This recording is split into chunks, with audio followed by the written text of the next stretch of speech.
Hello? Microphone's working. Excellent. Music on. And in theory, I should be able to just press a button and...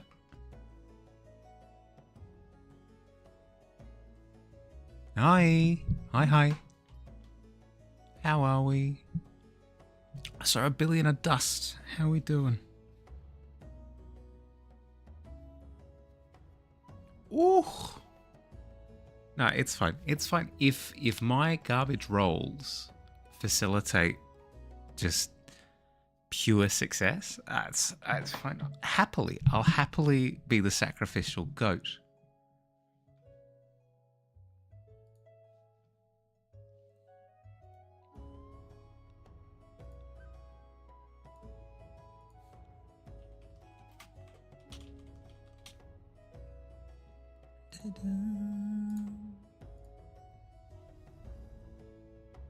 I'm a little bit concerned with how avidly Google really wants to know my location. It asks me every other time. It's like, oh, are you sure? You sure you don't want to give us your location? I'm good. I'm good. No, Google, I'm good. Don't worry about it.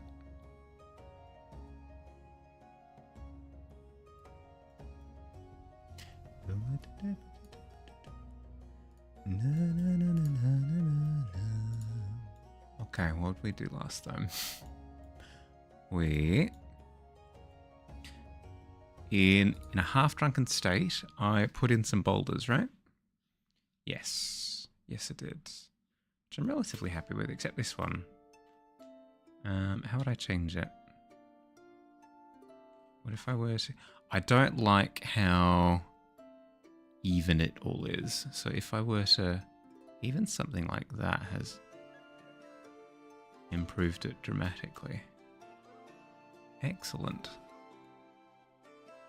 No, it's fine. No, please, by all means, I insist, keep rolling incredibly well while I wallow in my single digits.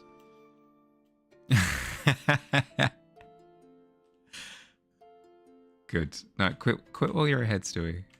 That's what the recommendation is. How we going? How's your weekend?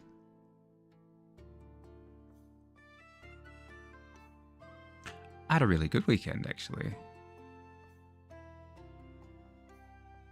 I went to the movies not once, but twice. The once was because I wanted to go. The second time was because I was invited along by family. And I'll get stuck into what I watched in a second. Spent your weekend working on the parrot for your theatre group. He has a head now. Pictures.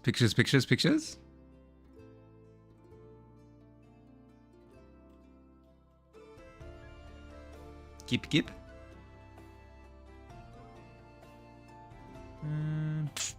Stone's a little bit round. Can we maybe give it some sharpness?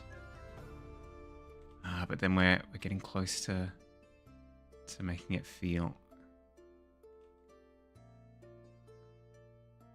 symmetrical, which we don't want. What about that? That works.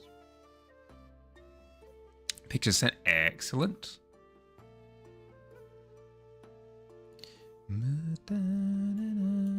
Oh my goodness.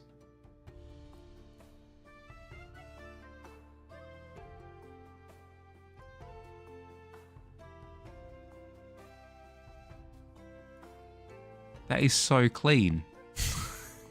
Enhance! Enhance the size of the sun. I was trying to figure out if it was like balsa wood that had been cut down into shape. But no, that's like paper mache with like those strips of like fabric with the plaster on it. Like plaster strips, I think they're called. Very nice. Very, very, very, very nice. Super clean.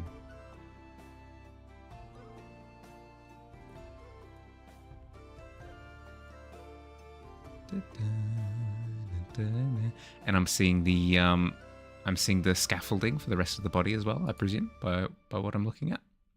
It's looking good. It's looking good. It's coming along. What's securing the beak?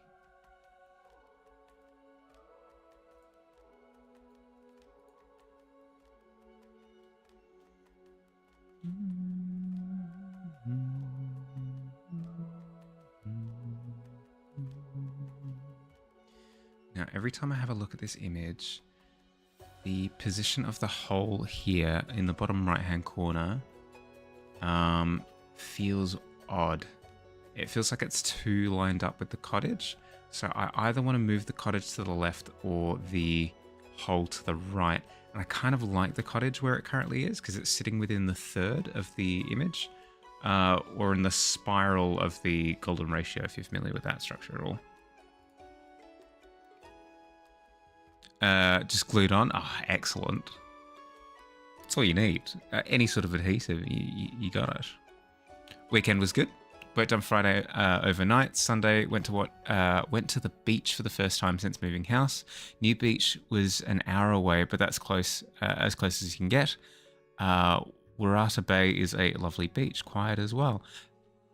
There you go. And unlike the beach that I grew up next to a beach, but the beach that I grew up to next to was infested, like heavily infested, enthusiastically infested, some may say, with jellyfish. And I hope that wasn't the case for you. And it doesn't sound like it, and that makes me happy because a jellyfish infested beach is closer to just a sandpit because you're never going to want to touch the water.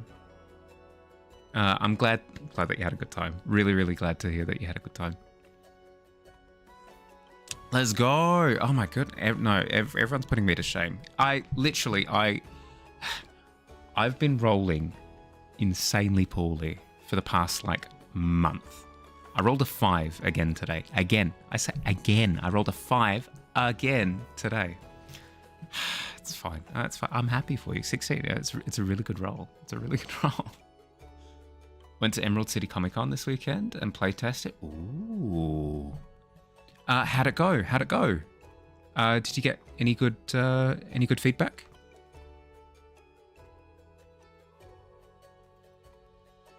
But yeah, as I was saying, I'm considering moving the hole, the burrow, over to the right instead of moving the cottage because I'm really happy with where the cottage is at the moment. So I'm going to give that a go, tentatively.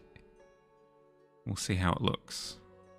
Just because I want to kind of disassociate the burrow from the location of the cottage. Just because if you're looking at it from back here, they look like they're lined up very intentionally, and it doesn't feel good. You're being fact checked by mods? What happened?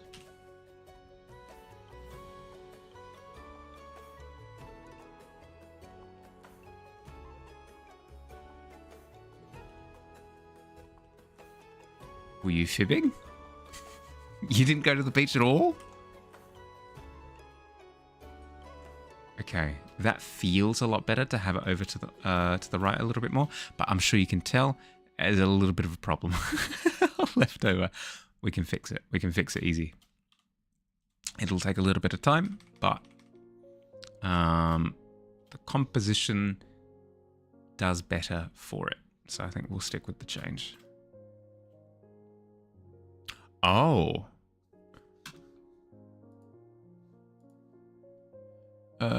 Let's allow that. Boom. Sorry, the corrections don't come up on OBS. They only come up in on Twitch. I have to like change window to see what you right. There you go. That's posted now. Jellyfish here, thank goodness. Also, we saw heaps of black cockroaches, which are endangered species. Really? Oh, black cockatoos. Black cockatoos. Black cockatoos. I can read. I promise. I can read. I was gonna say like that's like the most enthusiastic I've heard anybody speak about witnessing cockroaches, but like don't worry about it. No, don't worry about it. That's fine. I promise. I can read. I promise. Look, I'll display my reading capabilities now. Please don't stumble over any words.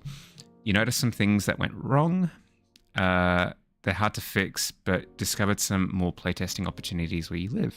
People had fun, so it's a relatively good game, but part of that may be the strength of your DMing versus the strength of your system. Yeah, that's fair. That's fair. I suppose another form of testing that you might want to try is teaching somebody else how to run it, and then have them give it a go and then witness what happens when somebody else runs it. That might be a way of seeing the strengths and weaknesses of the system in isolation. But you know that already, so... Just an observation. Just an observation. That's good. That's good to hear that that you did actually get an opportunity to try out in the wild per se. And those rare coloured cockroaches. Give me a break. Give me a break. I'm sick. I can't say that anymore. It's not true. It's not true anymore. I've gotten better, so I can't use that card. I'm sick of your attitude. There we go. Boom.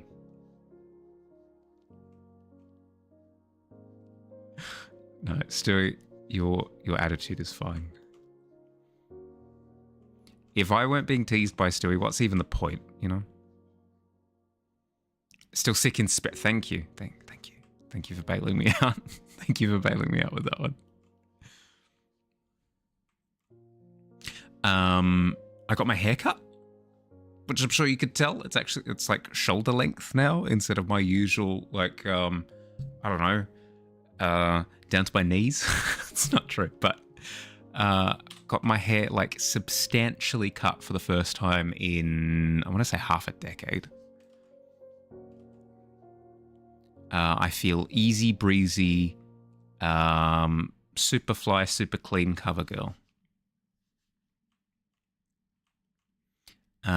More specifically, I lost a bunch of weight, intentionally, I should say.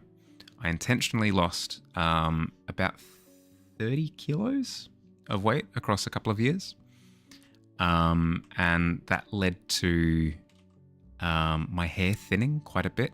It naturally happens. Like, that's part of the weight loss process, is like, as your body is accustomed to a specific amount of nutrition intake, you decrease the amount of calories that you're intaking. Your body goes, panic, and it undergoes some stress responses.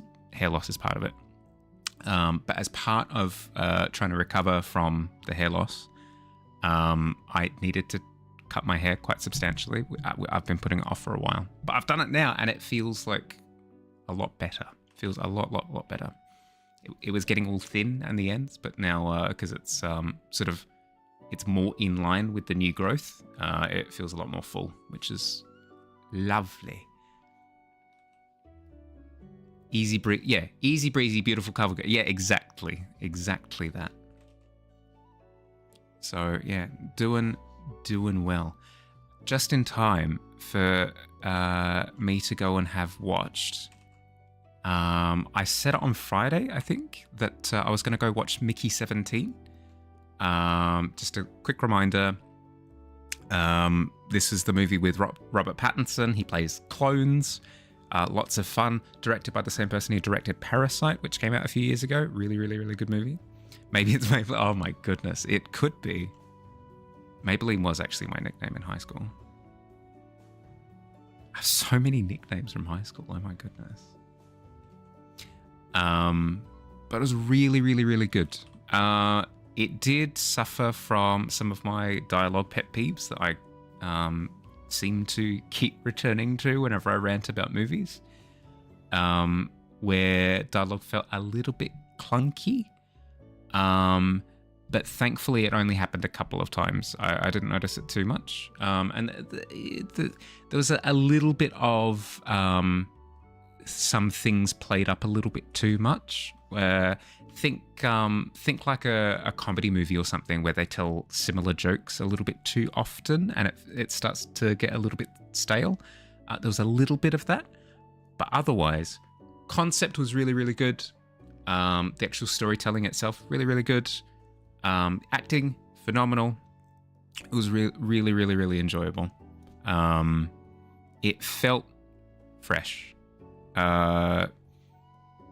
Coming from somebody who has kind of gotten sick of like sequels and adaptations and stuff over the years, it's maybe I'm a little bit late to this phenomenon, but I'm getting a little bit tired of seeing what I'm about to complain about with the next movie that I watched, where it feels just pointless. Like, why did they make this? It doesn't really make sense why they make it. It doesn't feel like something that they should have made.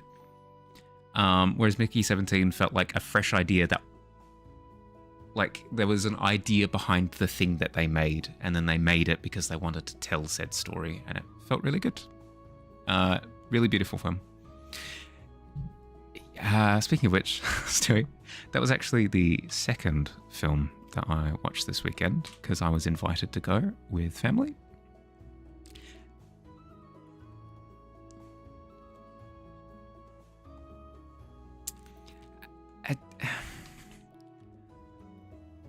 It was, how to explain?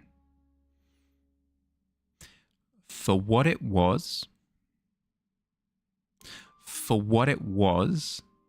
it was really good. I'm surprised to even be saying this, but Mufasa the Lion King, I think is its full title, was actually a really good movie. Yeah. In the flesh. But yeah,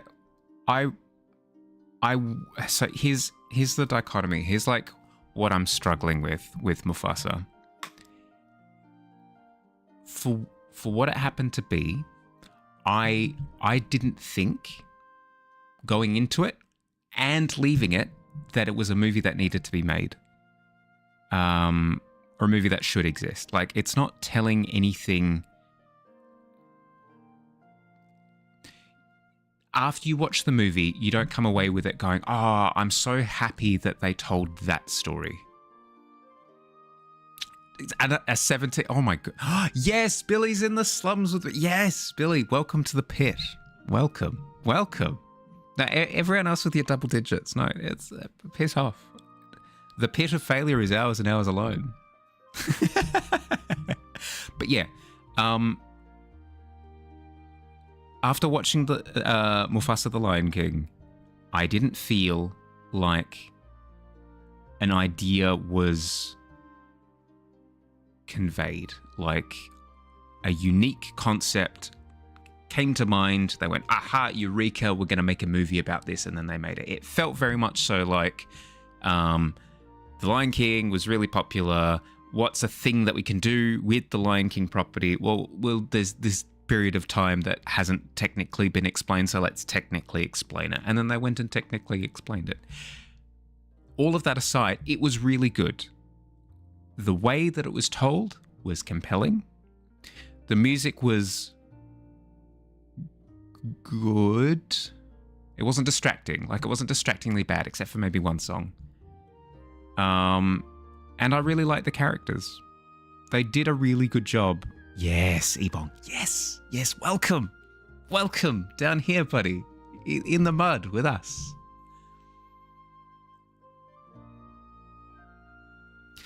Critic reviews of The Electric State has started coming out, and it's at 22% on Rotten Tomatoes so far, aka exactly what I expected. Well, as you said, it looked incredibly generic and boring and stupid, and that seems to be what the consensus that they're coming to. Comp is going to go well at saying, oh no. Do not take your expectations for Comp from D20 rolls. This is a terrible omen. Terrible. Was this an adaptation or was this a totally new thing made in live action? Because you feel like it would have been better if it was animated. So here's the thing. It was animated. No matter how much they like to say it's the Lion King, but live action, it's not. It's CGI. It's animated. It's animated in the same way that the original Lion King was animated, just like with 3D instead of 2D. It's not live action. To answer your other question, it was an original concept. It's not based on, that I know of, stuff that's come beforehand. They wrote something new for this. It doesn't feel like it. Did anybody watch Solo, the Star Wars movie, where they go through and they're like, you ever wonder where the Millennium Falcon came from? This is where the Millennium Falcon came from. Ever wonder where Han Solo got his vest from? That's where he got his vest from. Ever wonder how he met Chewbacca? That's how he met Chewbacca. Ever wonder how he got his blaster? He got his blaster from there.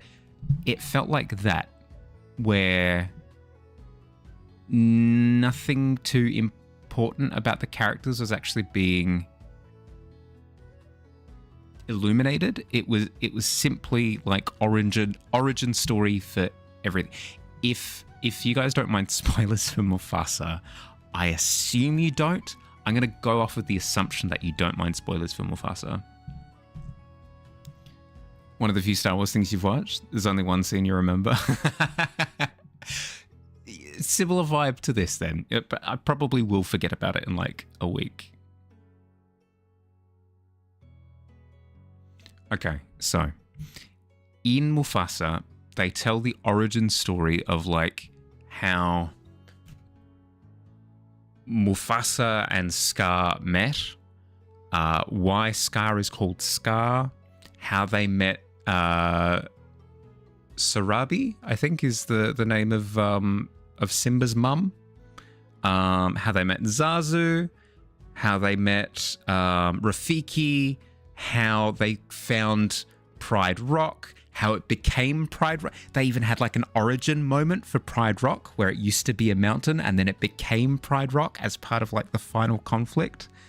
They had like origins of why the animal kingdom is all like subservient to the lions in like all of this didn't really need to be told. Like you can watch The Lion King and just kind of assume like, oh, okay, so this is the kind of dynamic that all of these characters are. We don't need to know how we're in this state now because it's not too interesting. Like the interesting point in the story is where we are now. We didn't need the origin story of all these things. But in Mufasa, we get the origin story of literally everything. And it is... Yes, Stewie, yes, I completely agree. Don't get me wrong. I'm not contradicting what I said before. It is actually a well-made movie. Like, they make it as compelling as this concept could be. As stupid as origin story of Han Solo's blaster is. They did really well with what they were given. So I'm impressed with what they did. I wouldn't say I enjoyed myself, but I wasn't bored. It was fine. It was just fine. Like, yeah. I'm impressed. I was impressed by how well they delivered this average tasting burger. I don't know. Yeah. I honestly thought it was going to be way worse than it was. If you want to consider that praise, I guess you could consider that praise, I guess. But yeah, that is my verdict after watching Mufasa the Lion King.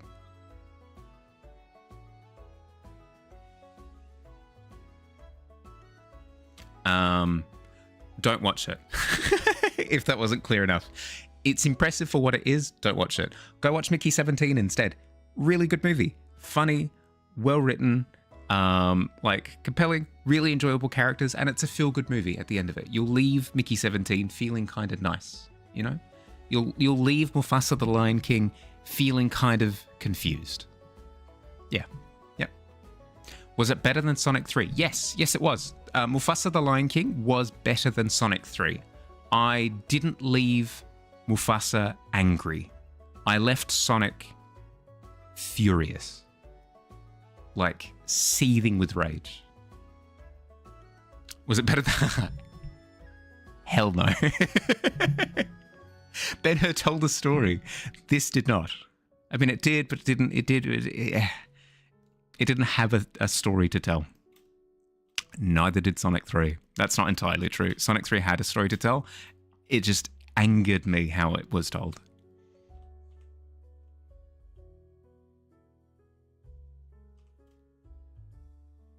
I still, by the way, I still get YouTube recommendations that are like, Sonic 3 review, best thing ever, oh my goodness. And it just, I'm pissed.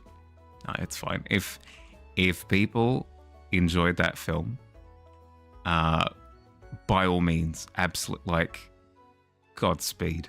Like, all the more power to you. I hope you enjoy like a million more things, because the more enjoyment that there is in life, the better for everyone, you know? If everyone's having a good time, I'll fall asleep with a smile upon my face. I don't personally understand it.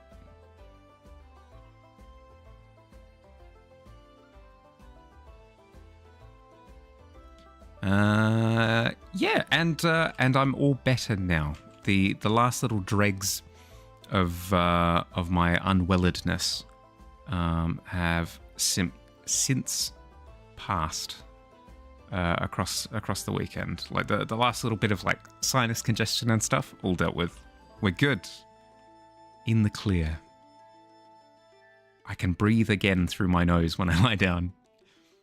Speaking of generic overproduced garbage, Swedish Eurovision concluded this weekend, and for the first time since you were born, you were sent a song that wasn't that? Really? You sent a song to Eurovision that wasn't like generic, overproduced, like shallow nothing?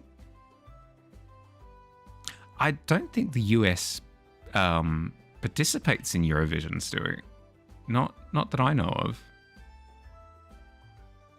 I think Australia does, funnily enough, but I don't think the US does. Because I think we technically fall under like the British Commonwealth, which even though, Britain, which is Brexited from Europe, has a Commonwealth that includes Australia and Canada, and apparently for some reason Australia is involved. Yeah. USA is the worst. Oh, true. Yeah, good point.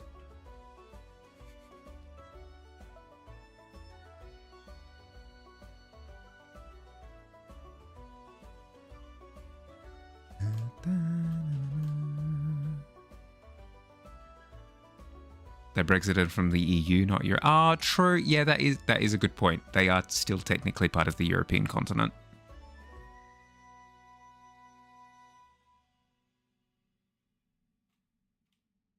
That is good point. Good point.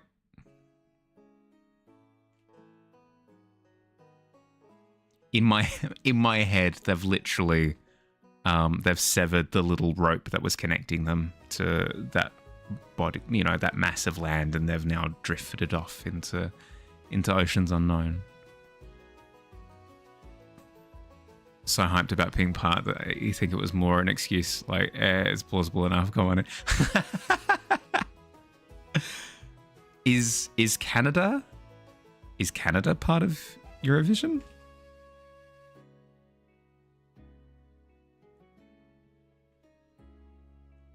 I guess I'm wondering if like other members of the Commonwealth are also part of it. No Canada. Whoa, okay. Special Australia permissions. You have no idea about geography. You hate it. Your friend knows that because you once said the Eiffel Tower was in London.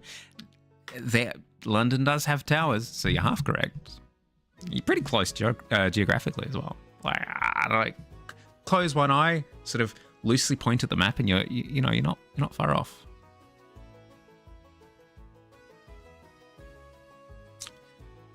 Because Canada's now the 50th. Yeah, sorry, true. I forgot. We can just say things now and then they happen. She'll be back. Gonna have it? Yeah, no stress. Enjoy. America tried to make their own version of Eurovision and it failed after a season. Yeah, because I feel as though it's missing all of the things that make Eurovision fun. You know, the concept of there being other people also competing. I suppose like the argument could be made that the US could do like Eurovision, but they're different states. But I mean, nobody outside the US actually thinks about the different states too much, right? Unless I said something really incredibly incorrect. I had all the yeah. I don't know. They don't. I just think of it all as part of the US. I don't know. I don't think about it too much.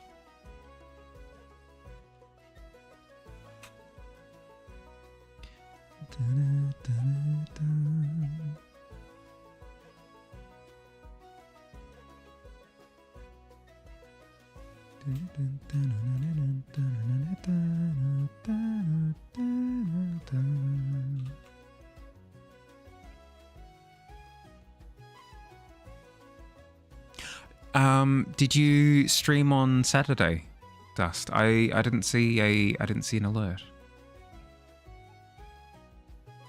No stress if you did or you didn't. I'm just I'm wondering if I missed out. I'm suffering from the FOMO.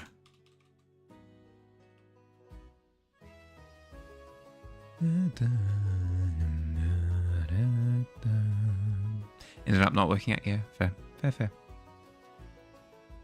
Well, that's the nice thing, isn't it? Right, where it was going to be an extra stream anyway. So, if anything, you're sticking to your original plan. Live TM, yeah, that's fair. Life should always take priority.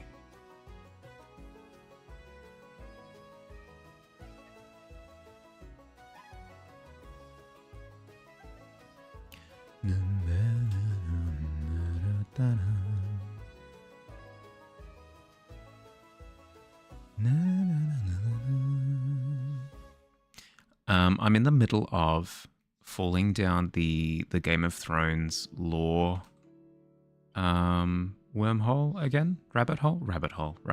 I'm thinking of wormholes on the brain, and it's incredibly depressing because it feels completely futile. No matter how fascinating the world building is, I know that 90% of the answers to the questions will never arrive.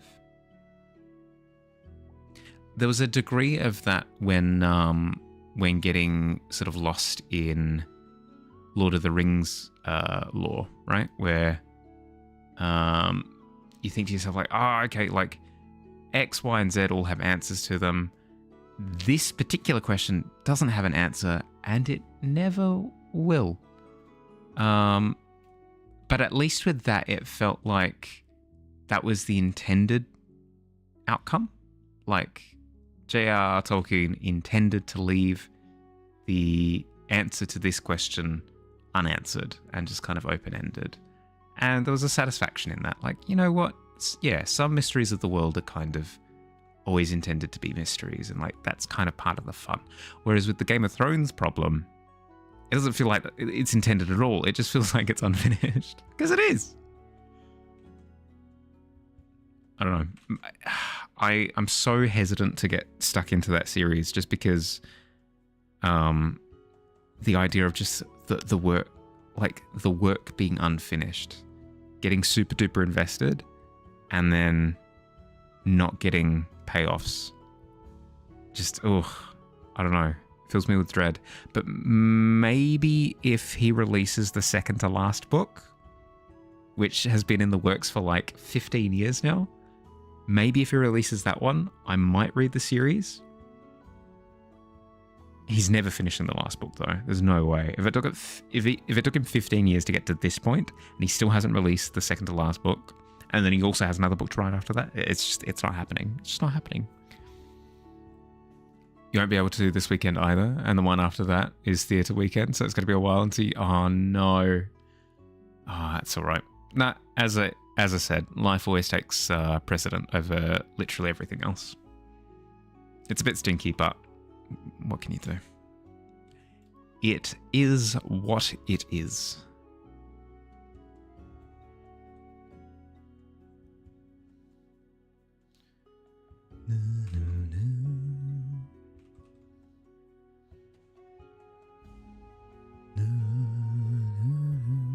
Once a month dust stream, let's go. True.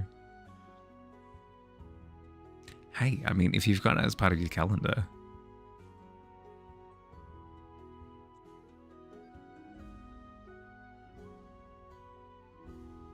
You've got those, like,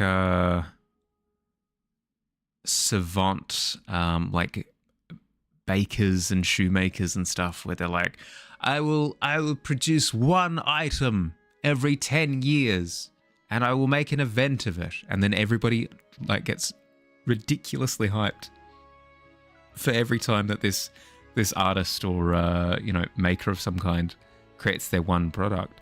So, I mean, it's all within the, all within the eye of the beholder, right? As to whether or not it's too often or too far between that your streams are. If your streams are once a month and everybody gets hyped for that once a month stream, rare delicacy. Yeah, exactly. Unlike this cheap crap.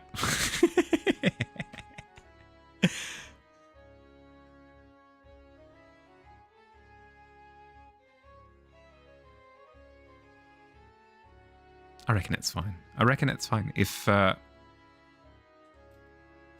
everybody's still enjoying themselves, I mean, what the hey? What the heck?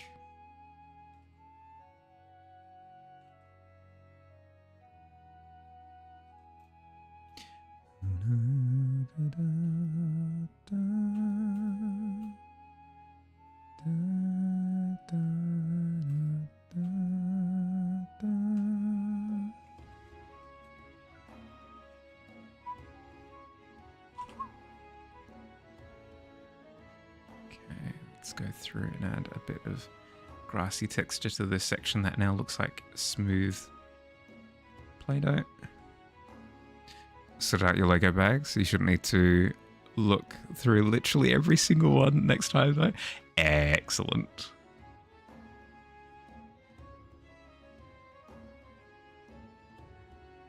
To be fair, there's a bit of fun. There's a little bit of fun in the chaos, but I personally really enjoy going through and organising things, so I absolutely understand.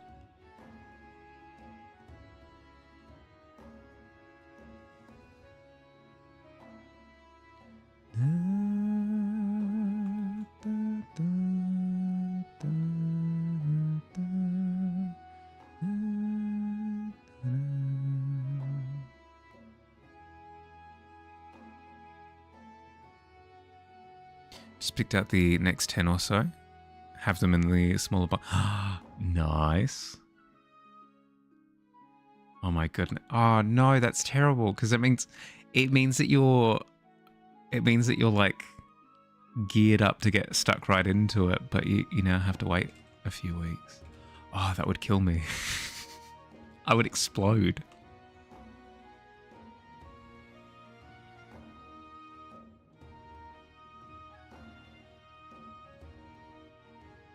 If you just randomly start an impromptu street, you're like, "Hey guys, I have to do it. I have to do Lego." I would fully understand. I'd fully empathize.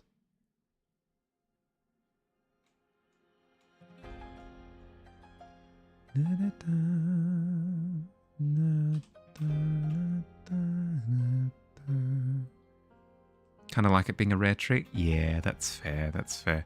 You have far better self-control than I do.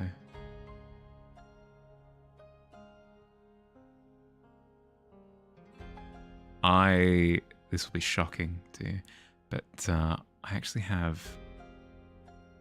I don't know, it's weird, because I in some scenarios, I have, if I may do say so myself, pretty decent self-control and like patience and stuff. But in other situations, I don't know, it evaporates immediately. Any semblance of like ability to wait things out, just gone. Like if I'm dealing with somebody who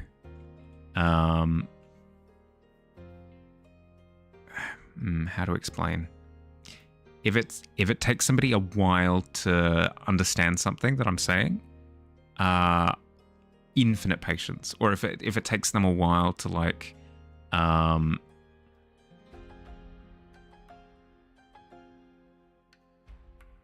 if I'm playing a co-op game with someone and it takes them a while to adapt to say maybe like a puzzle that we're doing, I could sit there with that person all day and just chill and wait for them to like piece it together. But if I have to go shopping with someone and the other person wants to go like window shopping and just browsing, my patience just evaporates immediately. I don't know what it is.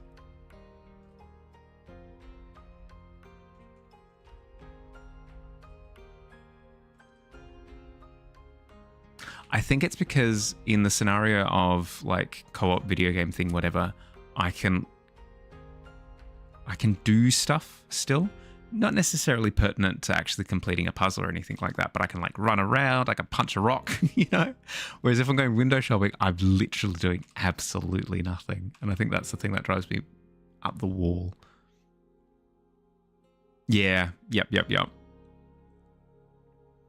I have high discipline and low self-control. It's probably a good way of putting it, actually, where the natural inclination is to run around. But I've got a good clamp on it, maybe? Have a test tomorrow? You haven't done anything over the week?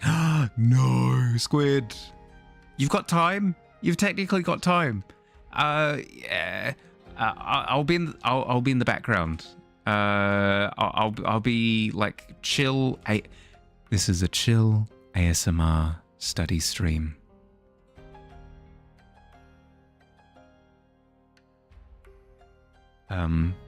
Here is the sound of a Rubik's Cube turning. Oh, that's good. If you can hear that, I can't tell. Can you hear that? The sound of the different sides sliding against each other.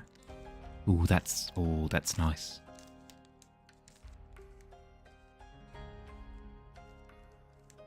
And now it is scrambled.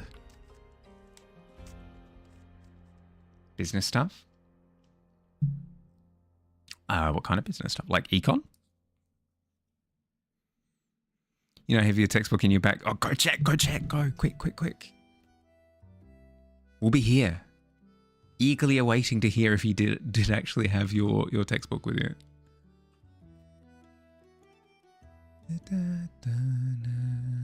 Business management? Okay.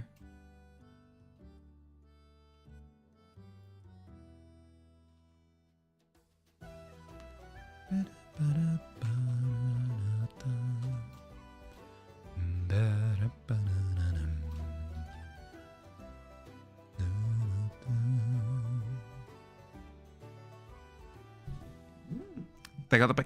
Yeah, no, Ebong, this is a good thing. This is a good thing because it gives Squid, gives them the opportunity to like study a little bit. Cramming doesn't really work, but at least having some things familiar to you, just opening the book and familiarizing yourself with a couple of things. Not full on cramming, just like refamiliarizing yourself with a couple of concepts. Should help. Pleasantly surprised by the audio balance stuff when you look back at your VOD. Oh, as in like you weren't peaking and troughing in ways that you thought you would. You also have a maths test on where... Squid.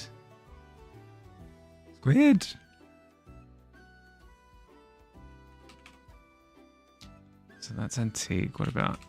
Yeah, there we go.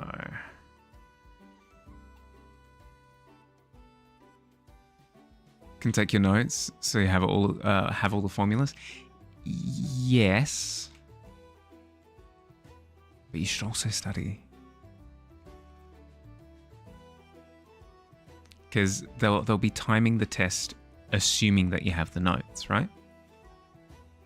They'll be like, okay, we'll give them an hour to do like 200 questions because they've got their notes with them.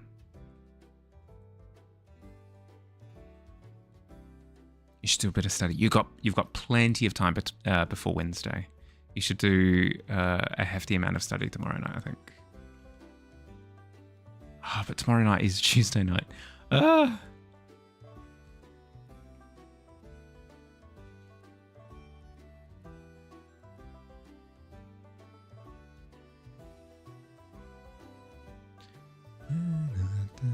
At least these are like early tests, so it's not the end of the world. It's not. It's truly not the end of the world, but not good, Squid, not good.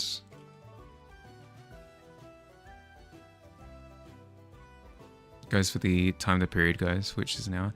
Yeah, for sure. But like they'll cram more questions in because they know that they've provided you with the notes, right?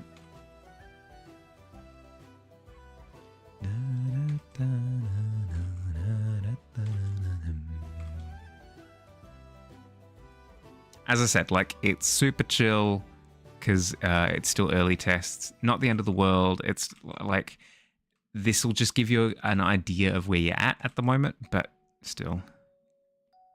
Study's important. 5 or 10 minutes reading time and then 50 to 50 minutes reading. You don't think the questions change depending on if we have notes or not? Well, I presume that they created the test knowing that it'll be a test that you can take notes in for. I assume that's the case.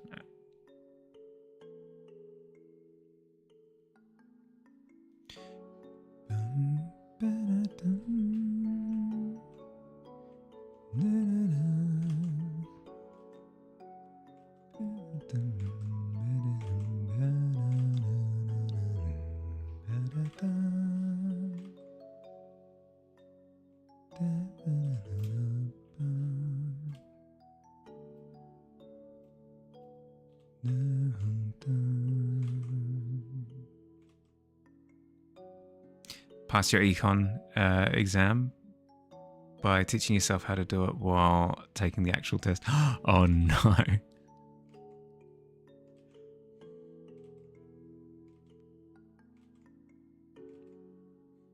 That's not good either, Taz. That's not good. Study's important. Regular study's important. It's something that I learned after I should have. After I should have actually been applying myself.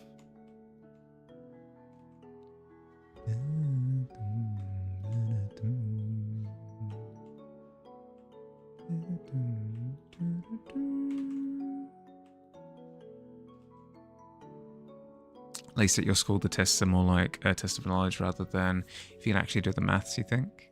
Because you still get the marks if you do the correct formulas but get the answers wrong. I presume it would be the same as back in the day where you'd get half marks for, question 1 might be, how many blue elephants are there? And you get half of the marks from the working out and using the correct equation, and then you get the other half for getting the right answer. So if you just get the right answer but don't show your working out, then you get half marks. If you show the equations but you don't get the right answer, again, you only get half marks. You only get full marks if you show the correct method of doing it, and then the correct answer is where you get the full marks. I assume it still works like that, but I don't know. It's been a while. It's been a long day. Don't recommend doing it like that. Also, like, how half the people have passed the test. Oh, no. You had to bring the text. Yeah, okay, fair. But still. It's not good.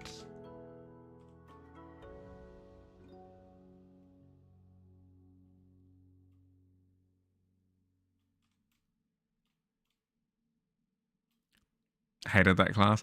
Yeah. It's I can say all of the right things, but knowing me, if I were in the same situation, I'd be doing the exact same thing. There are some subjects that I just can't stand. If a question has is like that, we have 1 mark for the working out, 1 mark for the correct answer, so you get 2 marks. But some questions just want the answer, so it'll be 1 mark. Yes.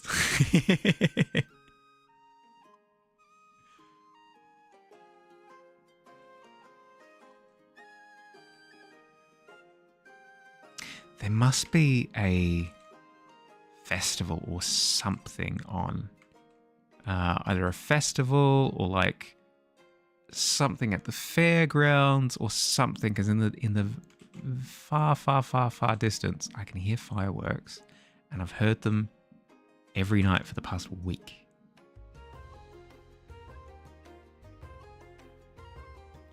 That or it's some sort of invasion. Help.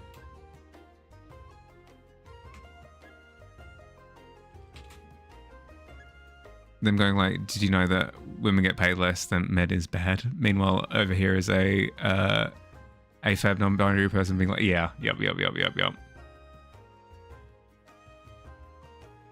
I didn't have anything like that where it got on my nerves per se, but there were some subjects where just looking at what was being covered, it just didn't apply to literally anything ever in the cosmos. Those subjects just bored me to death. I couldn't.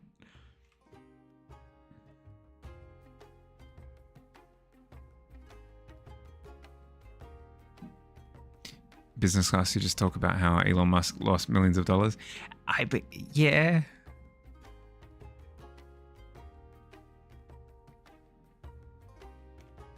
Just don't do that. That's the fun thing, right? Is you learn the most from your mistakes, right? But also, other people make a ton of mistakes too, so you learn from those as well.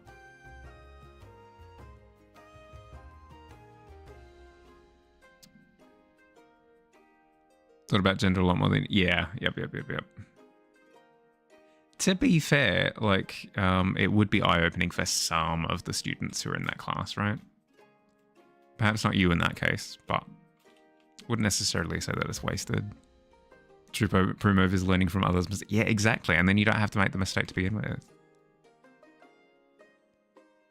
with. Second favourite class. Favourite being art. Of course.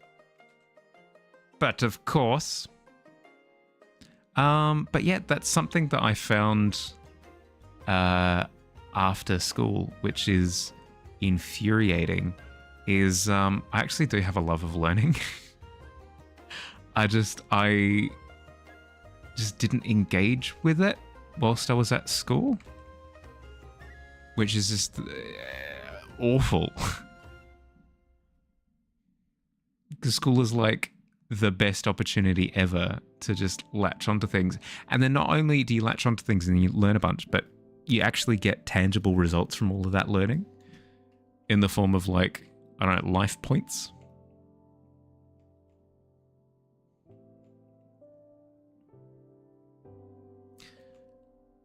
Go. Attack Bahali's life points directly, Blue Eyes. Kaiba. I've been cramming books and I have 16,000 life points. What are you going to do, you idiot?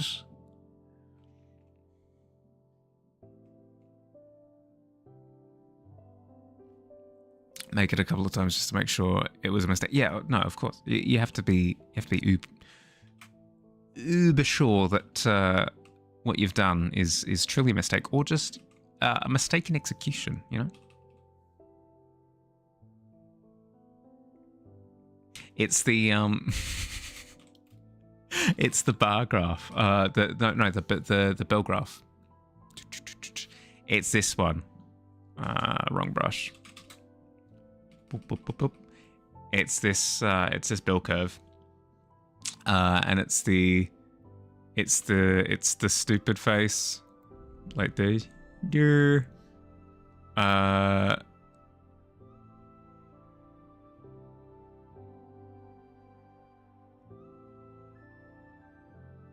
Wait, what's the meme format again? Why can't I think of it? No! Brain, come on. Bell curve meme. Yeah, I was correct. Yeah. Where, this might be, like, mistakes. And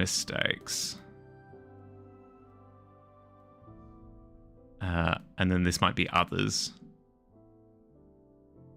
Mistakes. And then you've got the derpy face on the left. You've got the like the upset normie face in the middle, and then you've got like the person wearing the hood who's enlightened over here on the right. You've got people making mistakes as morons. Then you've got people who aren't getting like the best results with learning from other people's mistakes, and then you've got the absolute like super geniuses who are making all of the mistakes, but in a way that absolutely befits learning and progress. You try to avoid mistakes? Well, little do you know.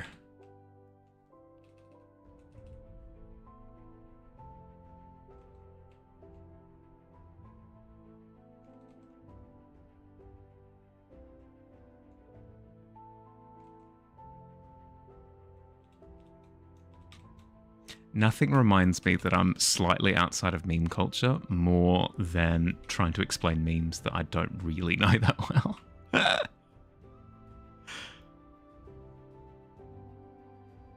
So, you have like Elmo and he told yep. Nailed it. Freaking nailed it.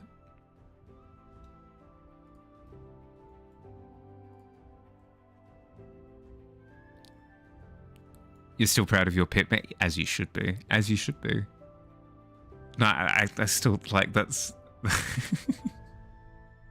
that's, like, the quintessential, like, Tavern meme. It has yet to be topped. I used to hate maths, but now that you're doing all these formulas and stuff, you're so interested. So satisfying when you actually get the answer correct 1% of the time. Well, that's the thing, right? Is...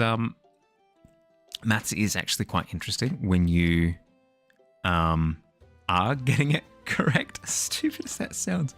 It's incredibly infuriating when it's a blank equation slot that you're looking at. Like, use an equation here, and you have no idea what equation it is, and it's essentially telling you, like, translate this sentence into Portuguese. And you're like, I don't speak Portuguese. I have no way of being able to answer this question whatsoever. It feels the same in maths. Whereas when you do have the correct equation, it's actually incredibly satisfying to plug it in and get the answer that you need.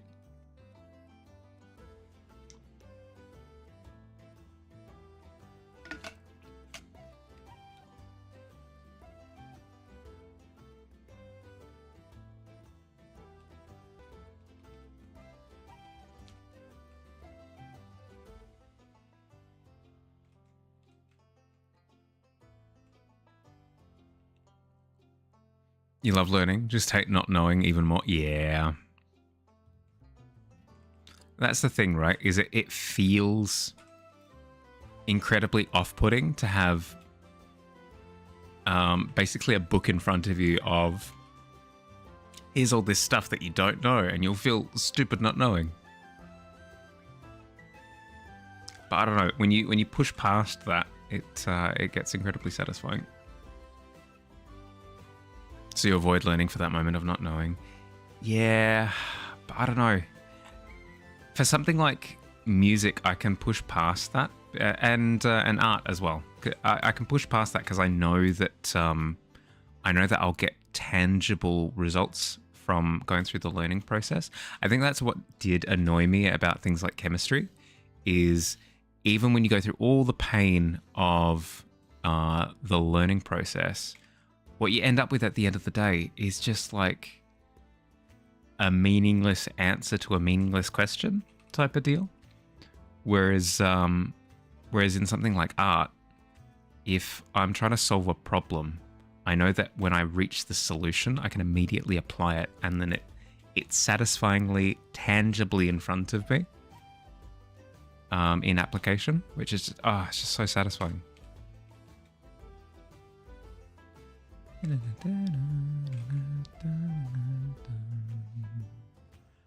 The cube. Oops.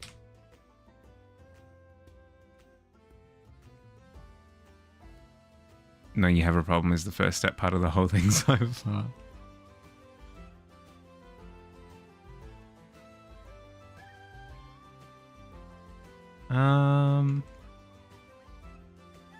Finding study partners could help.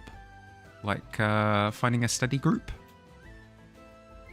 could do the trick, because I know that there are some things where, like for example, the studies that I was doing on stream that I still intend to be doing on stream, just to clarify, I just haven't been doing them lately just because I need to get through like this part of this image.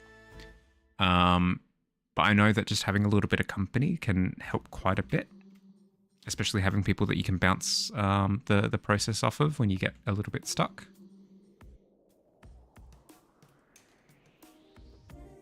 Just to compare yourself to everyone else. Yeah, that's fair. That's fair.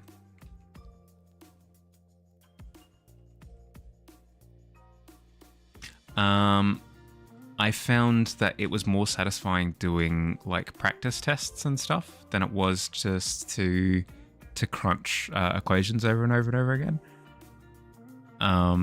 So like doing a little bit of equation crunching and then into mock tests was satisfying, because it felt like something that I could compete with.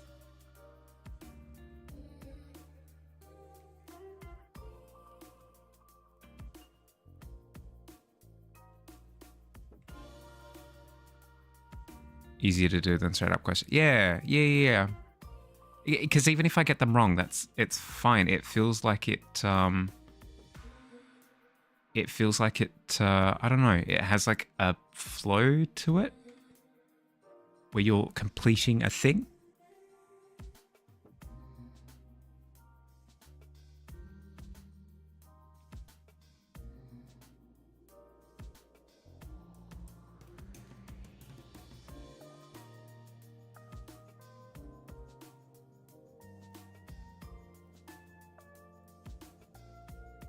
Oh, fair. Yeah, I can see that.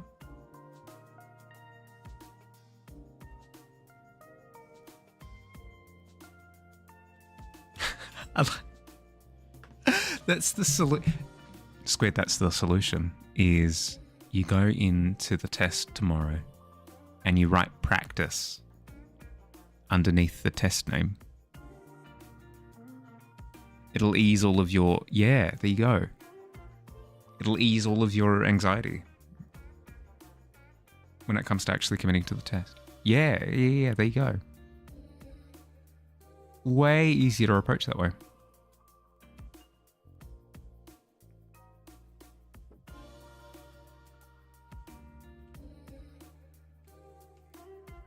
It's got the same energy as like having to do a speech in front of class, getting up in front of everybody and going, "You are all naked," and then giving your presentation.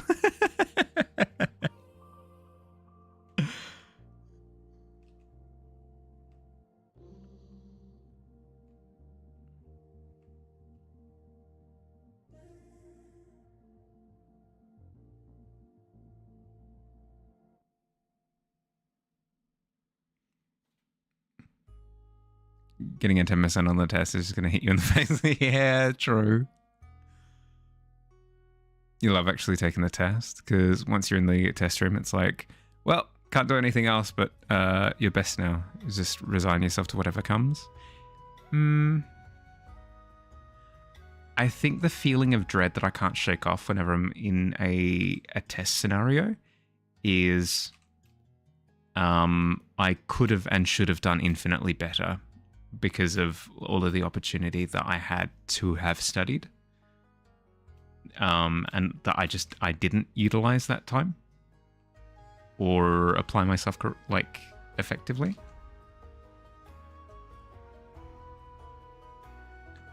I do get what you mean, but almost like the different side of the same coin where, yes, there's kind of nothing that you can do anymore given the circumstances, but it almost feels like helpless, where it's like, crap, I can't do anything else, you know? Feel that way all the way up until you're actually locked into the room. Yeah, that's fair. It's like, just accept that. It's probably a healthier way of approaching it, to be honest. Procrastinate a lot, slowly getting out of the habit of it and actually telling your brain you need to study or you need to get this done. Yeah, the way that I've found to be the most effective way of pushing past procrastination isn't like the tough love approach. The tough love approach doesn't really work for me. The way that's consistently worked for me in the past is just essentially drip feeding the process to myself. So instead of going through cram sessions, I'll essentially tell myself, hey, every single day for a span of about 2 hours, I do this thing. It might feel like I make tons of progress. It might feel like I make no progress at all. It doesn't matter. Just commit to that 2 hour period. And then once I've finished with that 2 hour period, completely disengage from the task. Not like completely, don't forget everything that I did across the 2 hours and gone. No. But just like disengage from that feeling of I need to do the thing, I need to do the thing, I need to do the thing. Like try and remove that element of guilt of not having done it, because I've done enough. I've applied myself enough to get the ball rolling. That's fine. As long as I consistently do it over an extended period of time, I'll accrue the amount of info that I need over time.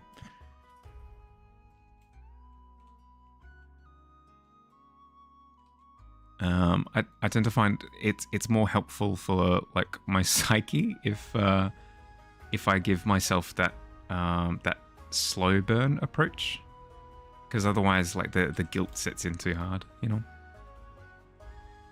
Can't do any sort of study or work for longer than 30 minutes, but it puts your brain to rest knowing that you at least did something. Well, there you go. If you know that your limit is 30 minutes, you can plan around that, right? Where you go, okay, so for 30 minutes, I'm going to do study. And then, you know, I'll give myself, like, it could be 1 for 1. It could be 30 minutes of study and then 30 minutes of something that I want to do. And then after that, I have to go back and do another 30 minutes of study. And then after that, you know, maybe dinner break or whatever it happens to be. And then make deals with yourself. Dormammu, I've come to bargain with my study time.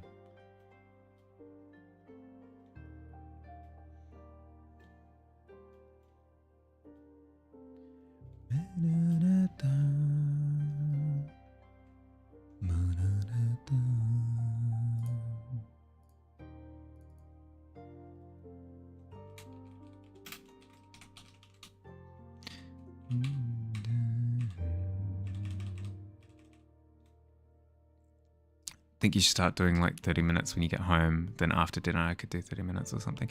Yeah, something like that. Just so that it's not... that way you're not like hyping it up too much, you know? Just make it part of your day-to-day. Just try and integrate it into your schedule in a way that you don't really think about it. You do the thing, get it over and done with, and then, hey, free time. Took the advice of someone you saw once that helped you a lot. Asking yourself why over and over. Like when you're going, I don't want to study, you ask yourself why, because it feels like I'm stupid, why, etc., etc. Once you've gotten to the root of why you're avoiding it, have a much easier time reassuring yourself and getting through the roadblock. That's again an incredibly healthy way of engaging with the problem, because not only are you solving the problem, but you're also engaging in a healthy amount of introspection, getting to know yourself a little bit better, understanding why you tick the way that you do. Probably a really good way of doing it, yeah. I might try adapting that for myself.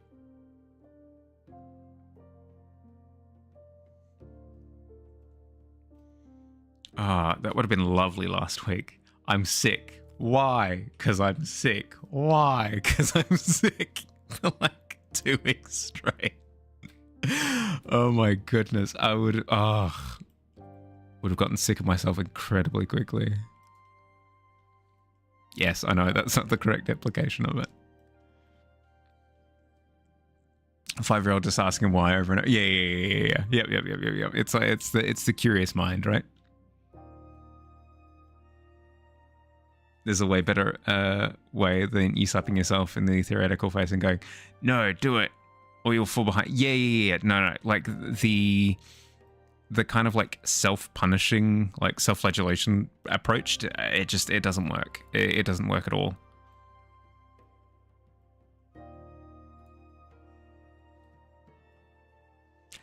I've found. I can't speak to everybody's experience on it, but I've found that it doesn't help at all.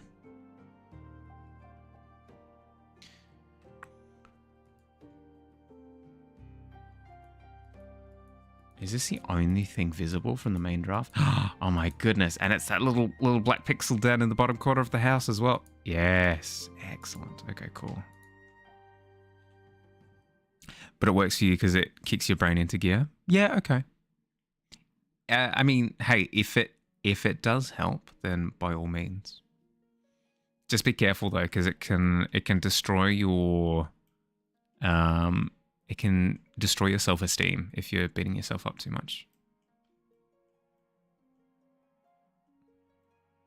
It's like telling off a small child when they won't stop doing something. Oh, for sure. But like there are kinder methods to yourself. If it feels like you feel crummy about yourself, then it might be a sign to change up your approach in that regard.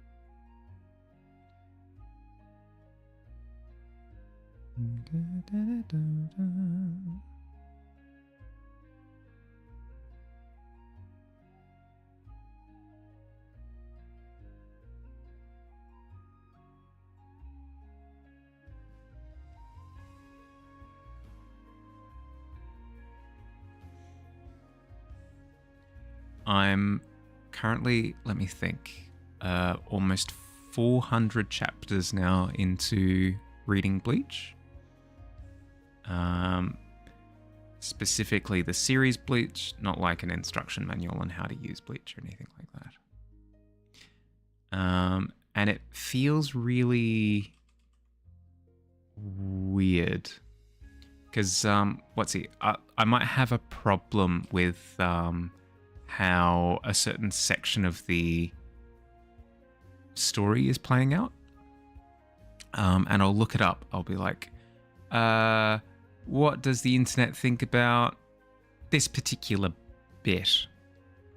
And it feels as though nobody really addresses any of the concerns that I have. Which is strange because I felt like with other series where I've had like an issue with pacing, or I've had an issue with how a character is written, or like the inclusion of X, Y, and Z, blah blah blah blah, whatever it happens to be. It felt like there was always like a corner of the internet that kind of agreed with my assessment on how something played out.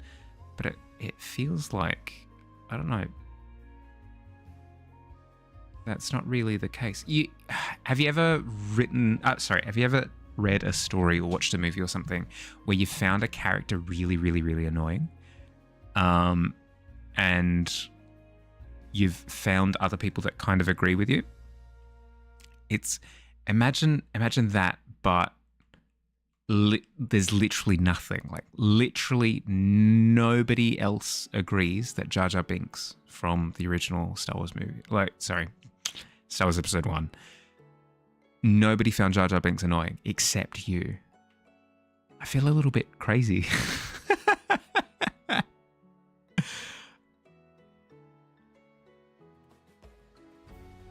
I mean, it speaks to human psychology, right? Where I'm kind of looking for, I don't know, a little tribe of people that kind of agree with my perspective.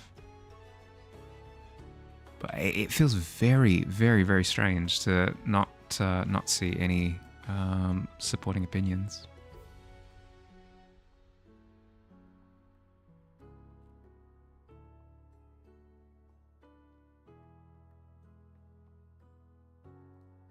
Ah, thank you, Dust. I appreciate it. Thank you. I feel like that air of madness that I was feeling starting to dissipate.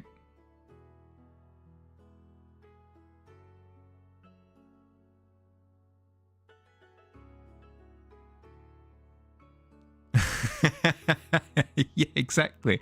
Makes me want to scream into the ether, like, please.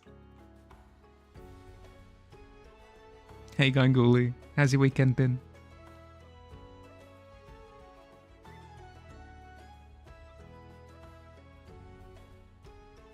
I get so... My relationship with clouds is very strange. Not cloud, not the person cloud. The natural phenomena known as cloud formations. That is what I'm referring to. Said in the voice of Patrick from SpongeBob. What is wrong with you people?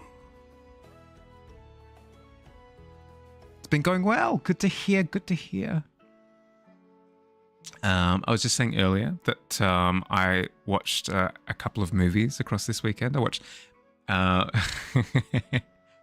polar opposite ends of like my feeling on movies at the moment. I watched Mickey 17, which I thoroughly enjoyed, and then I watched Mufasa the Lion King, which was... I question why it was made to begin with, but at the same time, it was kind of really well made for what it is. So I... torn. Speaking of doing things you're not good at, going to be making chocolate chip cookies for the first time. Ooh. How are you going about it? Do you have like a particular recipe that you've selected, or I've gotten into the terrible habit of like looking up like comparison recipes and stuff for things, where somebody will go through and make up a batch of like 15 different cookie recipes and they'll compare them savagely in some sort of game to the cookie death. I don't know. I get absolutely obsessed with like the best recipe out of the lot. Because whenever I'm presented with the opportunity to like make a thing, it always flits across my brain like, oh, but is this like the best version of this recipe? And then people actually out on the internet do the thing. They go through the process of actually deducing it. Heard it's a cute movie though. It's fine. Like I'll repeat what I said before, in the sense that for what it is, it's restrained to being within like a particular time period that we know what happens to all the characters. So there's no real suspense as to like, oh, will this character survive? Or, you know, will this character become the Lion King Mufasa? So like it immediately a bunch of enjoyment points deducted, just based on that premise of we're given a thing, but we already know where it's going. So I'm like, how invested can I possibly be? But at the same time, with all of those restrictions in place, it's still well done. Like the characters are really well done, voice acting is really well done, the music is fine, not distractingly awful. There's one song that kind of confused me as to why they did some of the things that they did, but that's fine. So like it was enjoyable, but I didn't enjoy the fact that it got made to begin with, I suppose is what the thing that kind of confuses me.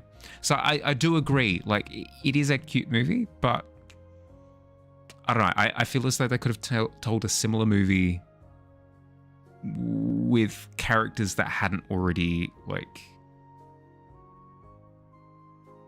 where we already know the end point, you know? I don't know. It's the issue that I always have with prequel movies. I don't feel nearly as invested because I know where it's all going, you know?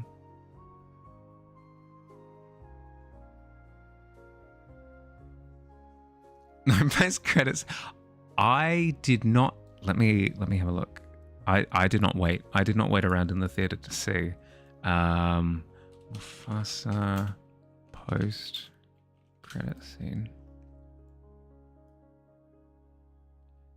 No, Mufasa the Lion King reportedly does not include a mid or post credit scene.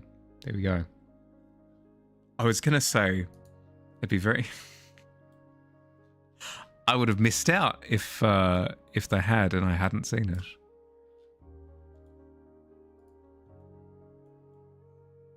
Oh, actually, I'm curious. Ghoulie, did you watch Sonic 3? And if yes, what did you think about it? I'm curious. It's a harmless question.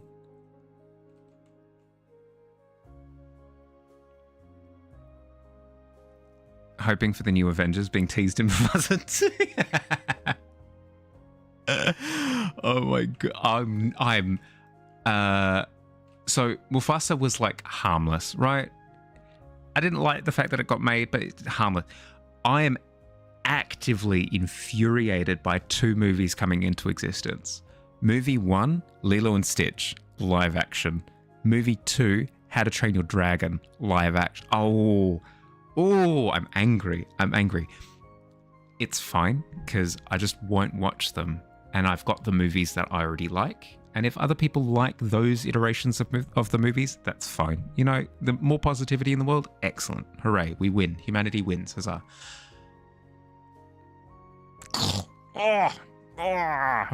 All of that aside, pure rage.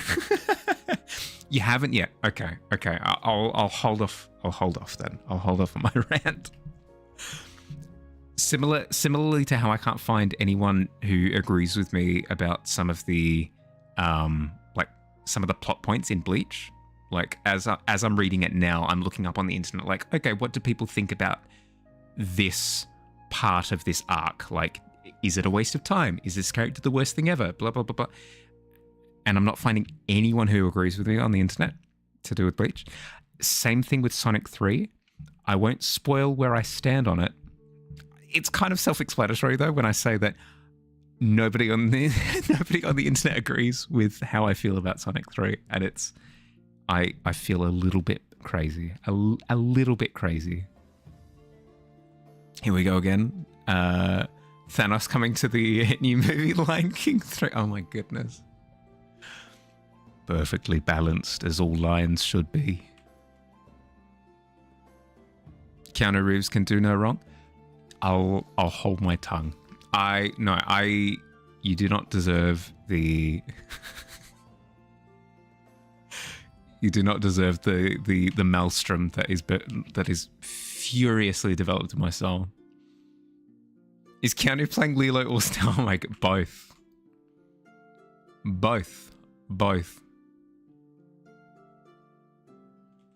That was the issue. No. So Keanu isn't the issue that I have with Sonic 3.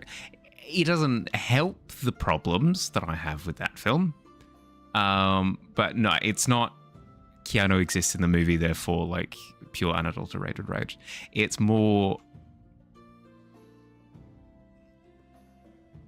I hate how modern movies are written. I hate how dialogue is written in modern films. I say modern, in poppy films. It's like... Or should I...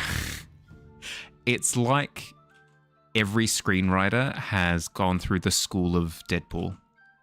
Which, like, don't get me wrong, it fits within the Deadpool setting, kind of. Even still, it's like it starts to get on my nerves a bit, but it feels like every single bit of dialogue from every other movie has taken on like Deadpoolisms, and it just it's I'll stop talking. I'll stop talking.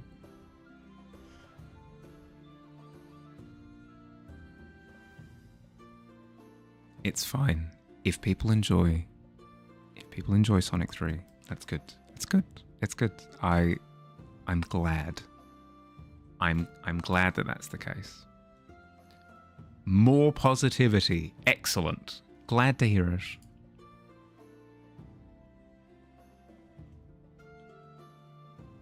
No, don't take my perspective into it. I would hate to have a negative impact on anybody's viewing of the film. That's kind of why I poked and prodded to see if you'd seen it already, because I don't want to tarnish people's perspective on it pertaining to other films doing this. Yeah, okay, yeah. So if we look at other films through that lens, you can kind of see what I mean, right? Where it feels like all of the characters are Deadpool. Like, you've got a roster of characters and they're all slightly different shaped and sized Deadpools who don't really have personalities. Their personality is tells joke, right? That's their whole thing, is they are joke guy or joke person, you know? It grates on my nerves a little bit. Yeah, the breaking of the fourth wall and this is a serious moment, but we're telling knock-knock jokes, and like, instead of delivering lines about, you know, who they are as a person, they're just they're doing quips. They're doing quick quips, like, oh yeah, ooh, you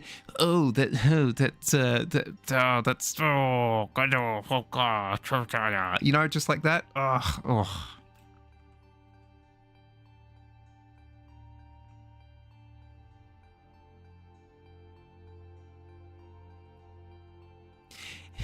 I always did wonder why the chicken did cross the road.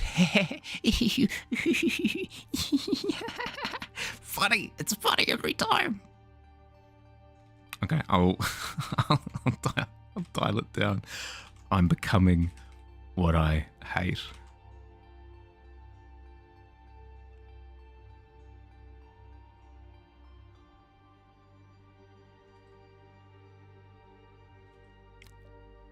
I will say, though, pleasantly surprised, it is ads at the moment, so I'll try to sort of dial it back and just chill for a bit.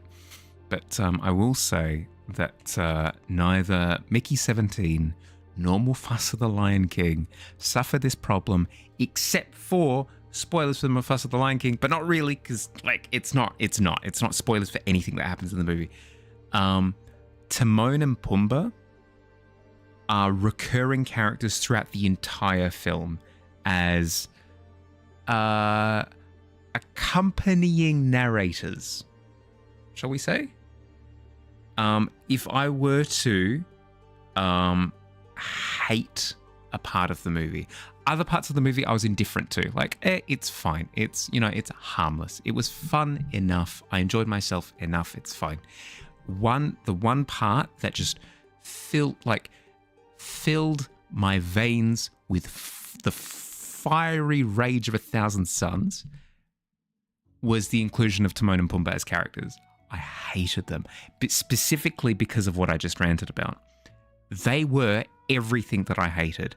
The fourth wall breaks, the quips, the little inside jokes, the no sense of character whatsoever outside of, ha ha ha, I'm a funny guy. I'm a funny little guy and I say the funny things. Ha ha, fart joke. It's just, ooh. Pure hatred. Pure hatred. But otherwise, every other part of Mufasa, completely devoid of it, was actually written as a script with characters in it, and it was good. Same with Mickey 17. None of the fourth wall breaks and the quips and the funny guys. Nothing. It was good. It was good. Both were good movies outside of Timon and Pumbaa, which I propose we float out on a little raft, and then if we were to get, I don't know, pulling it out of my hat, like a bow and arrow per se, and then like light the arrow on fire and then send Timon and Pumbaa out on a little boat. On the little boat, send them out towards the horizon, and then we set fire to the boat with the little flaming bow and arrow, set fire to the boat, and then just watch it burn on the horizon. Yeah, perfect. That. Farts are so funny. They're not though. They're not that, especially after the fourth time. And then the other character goes, "Oh, that was very smelly. You smell bad because of the farts." That's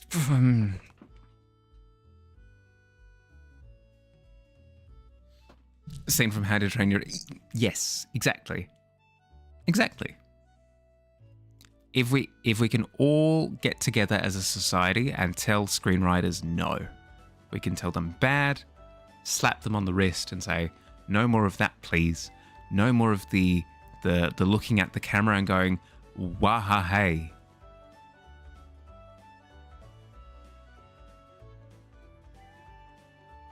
It worked in Deadpool because it was novel at the time.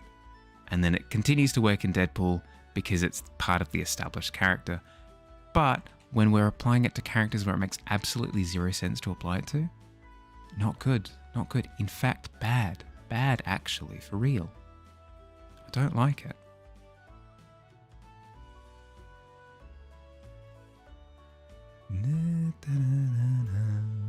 Positivity. We're trying to be positive. We're being positive. Positivity.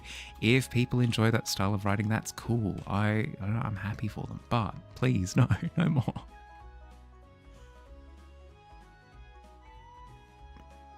Enjoy the, you know what grinds my gears part of the show. I try not to do it, but it always happens. We always enter the like old man yells at clouds as I'm painting a cloud segment of the show, and I sincerely apologize with how frequently it does occur. Yeah, it's not good.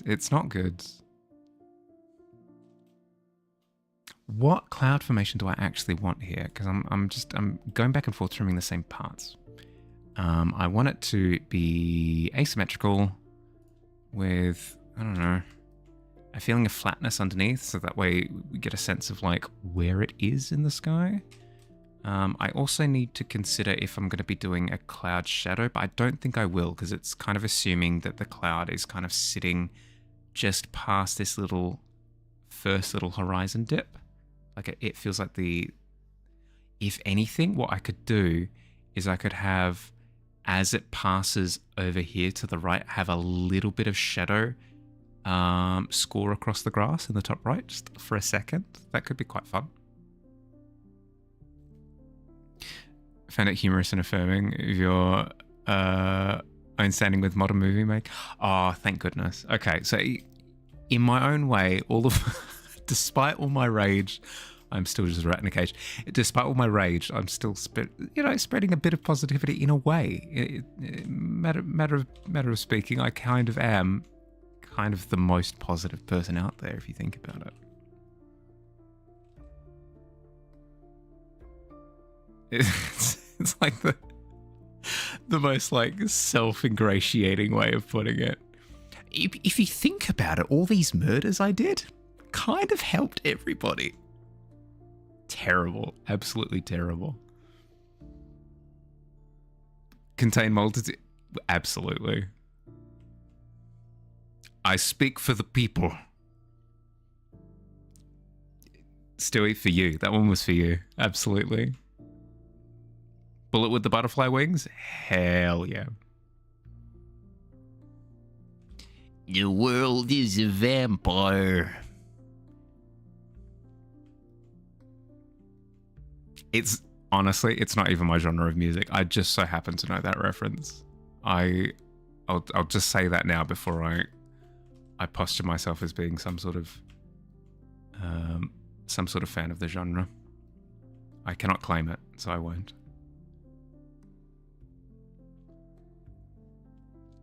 Okay, so we've got a good sense of what the footprint of the cloud is. Then in terms of any higher peaks on it, I think that's fine. We want it to be relatively flat, yeah? Because if we're looking up at it, we're not seeing the full, like, volume. We're seeing like a... Yeah, we're seeing like a doctored version of it, basically. Not quite. Yeah, from this perspective, we wouldn't be seeing like the full voluminous nature of the cloud. We'd just be seeing a little bit of it. So I'm fine with it looking like that. Now, I don't think I want it in isolation. Finally beat a level on Tower Defense Gate. You're so happy? Well done. Well done. The one true Billy. Oh my goodness. Speaking of Game of Thrones. Yeah, I don't know where to sit at the moment. So I've gone down like a little rabbit hole of like lore stuff where I got one short recommended to me on YouTube that was like a Game of Thrones scene. And, you know, I hadn't watched past season 5, I think it was. So, you know, curiosity, watched it, like, oh, okay, that was cool. That was actually like pretty well written dialogue. Cool. Like, I enjoyed that. And then I got, as these things go, I got a few more. So, yeah, okay. I do remember that scene from season 2, and I really did enjoy that scene. Let's quickly watch that. So, you know, it's still a really enjoyable scene. Oh, there's a little video breaking down like why Game of Thrones dialogue is so good. You know what? Sure, why not? I'm not invested. I'm not invested in how Game of Thrones plays out, but I am curious as to how scene dialogue is written. So, you know, let's watch that. That was a very enlightening video. I really enjoyed that. Hey, look, 50 million more Game of Thrones shorts have come through the pipeline, and 50 million videos have come through the pipeline as well. You know what? I'm not doing anything at the moment. Anyway, let's just have these things sort of passively on in the background. And so it begins. So my feed is now infested to the brim with Game of Thrones stuff, and I don't know how to feel about it because I know that the story will never finish. It will never have a conclusion. Ever, because George R.R. Martin loves to do anything except write the books. It's been like 15 years, I think, since the last book was released, and it's been almost finished for that entire 15 years. So, I don't know. As I was saying before, if is it The Winds of Winter? I think The Winds of Winter is the book that's supposed to be coming out. If that book comes out, maybe I'll get invested in the series somewhat.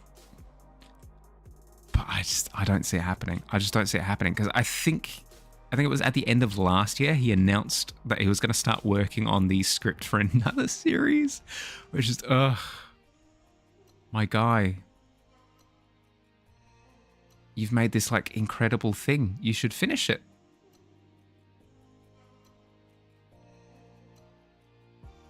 Who am I to lecture somebody on finishing things when I haven't finished this thing and it's been like a month?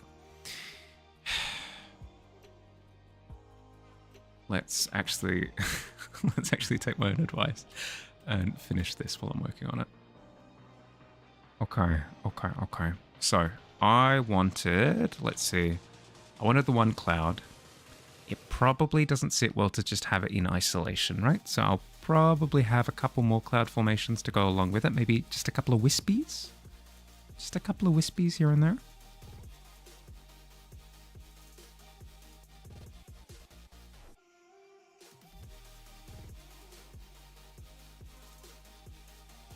They don't need to be too, too funky fresh. Nothing too like amazingly complex or anything like that. Just little wispies. I mean, I say that, but at the same time, they can't just be little blobs either. They need to have a bit of interesting shape to them. That's good. That's good. Maybe another wispy over here.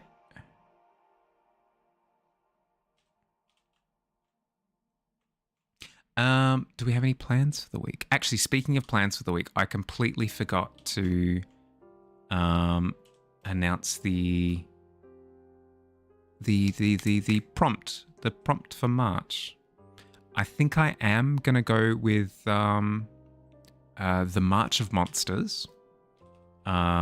Sub prompt kaiju. I think I am gonna go with that. So I will tentatively float that out into the creative ether. That the prompt for this month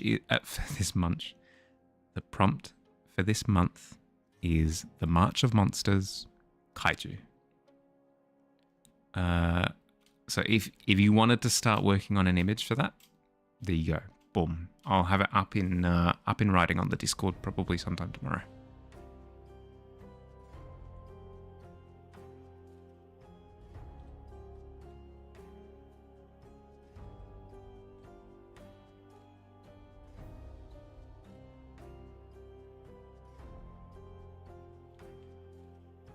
I am excited for this prompt specifically because I don't know. I don't know why. I wouldn't have thought that I have a particular affiliation with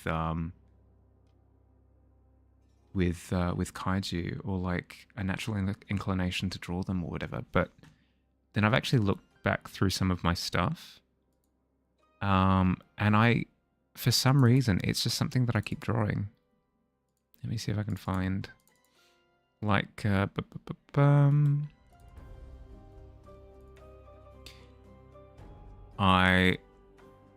painted this for a D&D game. I also painted... Let's see, where's the other one? I also painted this for a D&D game.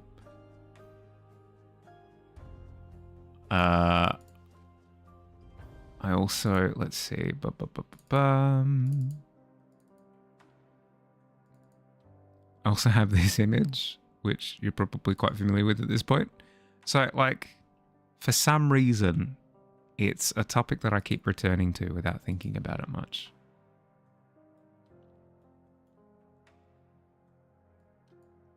It's in my brain somewhere. There's something just whispering, kaiju.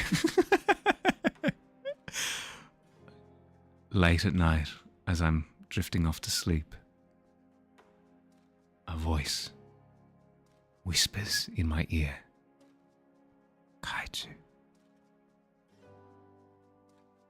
Every night.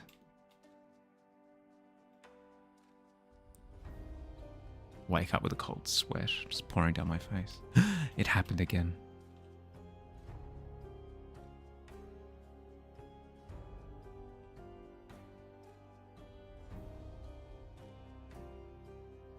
Why not? Why not paint kaiju? Why not? They're incredibly awesome. They fill you with a sense of dread. At least they do for me.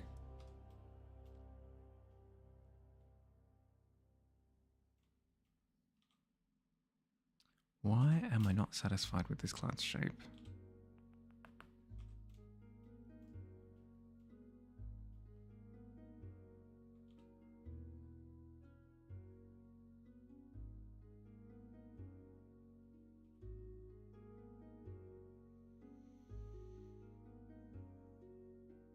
It feels like it fits in with the rest of the cloud structures that I've made in this image.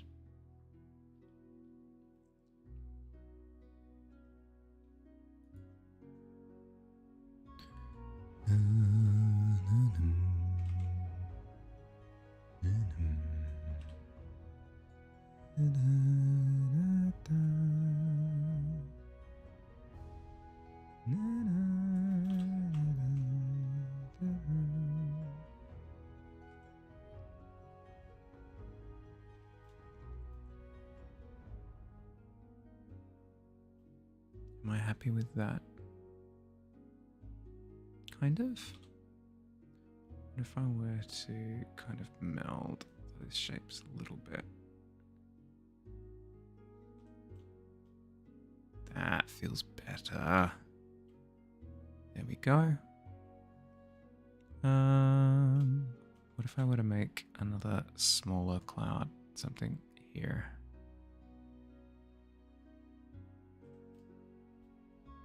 Oh, that does feel better. Feels like a cloud that a middle-aged man would yell at. Perfect, perfect, Stewie. No, that's exactly what I needed to hear.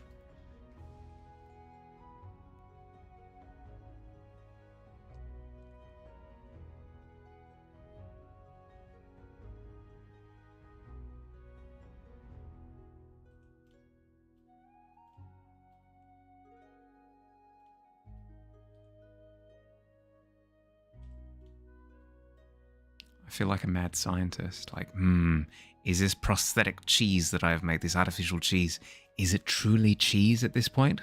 After all of these, you know, like breakthroughs that we've had, and then I put it in front of a mouse, and then it comes over and it nibbles on the prosthetic cheese, and then it doesn't die, and it's like, oh yes, excellent, we've created cheese. It's the same thing here. I float this little cloud creation across the sky, and then like a gentleman sort of waddles out of his house and he looks up at the sky and starts yelling at the cloud. Perfect. Passed with flying colours. More like floating colours? I don't know. Do clouds fly? Kind of.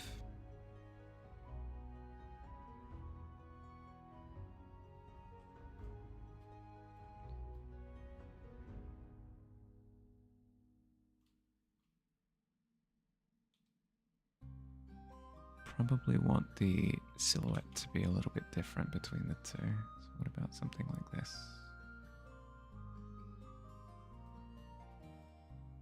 Yeah, perfect. A little bit bigger though, because I don't want it to feel like it's another wispy. I need it to feel like it's another cloud formation that's just a little bit further back.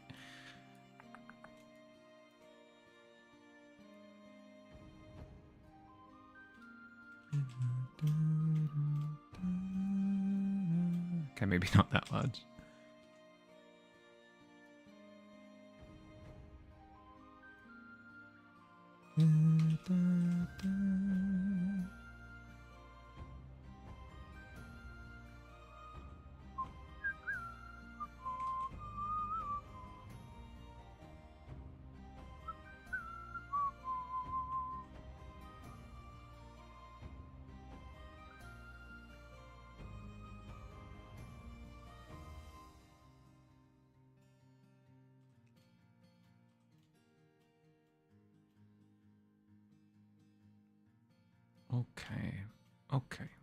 Okay. Let's leave that as is and jump down to the house now. What do we need for the house? For the cottage.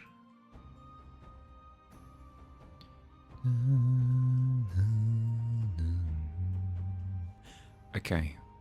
One thing that I know that I need is I need a little bit of green sort of reflected up into the base tone of the house. So I'm going to jump to the cottage layer. I'm going to grab this kind of desaturated turquoise. I'm going to introduce a bit more green.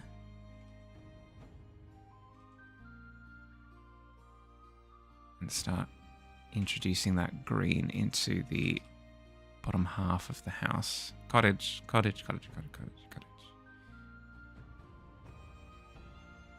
Because we want that feeling of the cottage being part of the environment actively, right? In that same way, I'm probably going to go through and add like a little bit of blue to the thatching on top as well. But that can wait. We'll start with the green down here. The idea being that sun's coming in, hitting the grass, that light is reflecting up, and because the nature of the light is green, because it's, you know, it's reflecting off of like bright green lawn, that green is going to, shall we say, ingratiate itself upon the visage of the house. Cottage. Frick. Welcome to my house. Cottage. Damn it.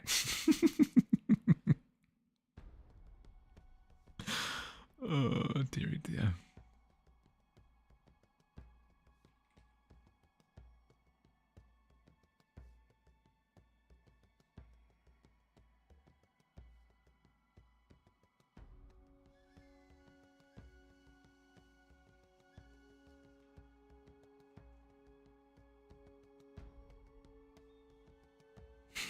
Just the idea of getting just inconsolably just rageful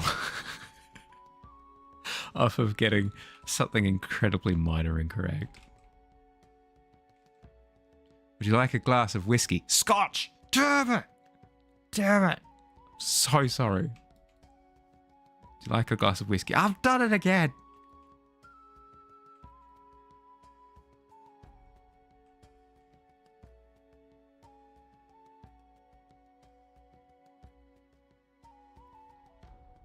Okay, then we go a little bit close to yellow.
Art fundamentals tell me that that side of the house ought to look a little bit less saturated. How do I want to go about it? What will look better?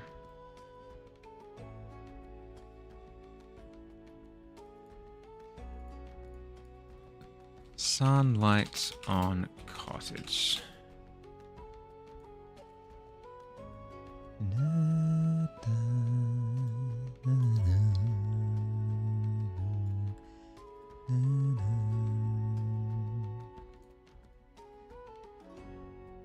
Here we go. It's not blue, it's red, but it shows me that same effect of direct sunlight versus not non-direct sunlight. Perfect. We have a reference.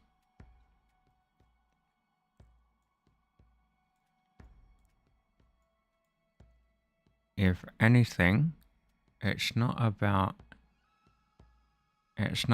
vibrancy, it's about dimness. It should be darker. Yeah. Yep. Okay. How long have we been going for? A couple of hours? Okay. Well, I don't want to stay up too late. I did start late, which is on me, granted, but I don't want to stay up too late, so I'll probably go for another half an hour, I think, and then start to wrap up.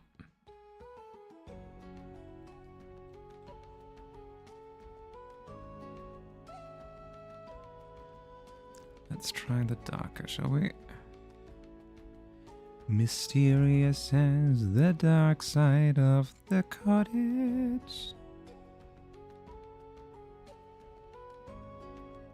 Be a house. Be a house. Good timing for you to go make some food after stream is done. Perfect.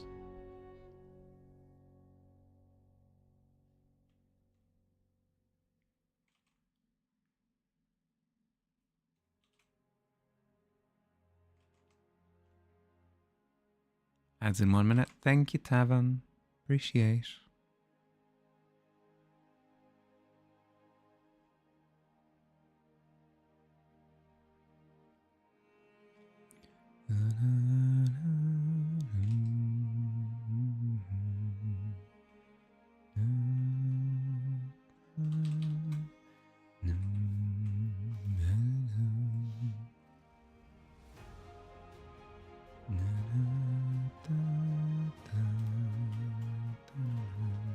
Yeah, look at that. Look at that. The darker tone has absolutely done it.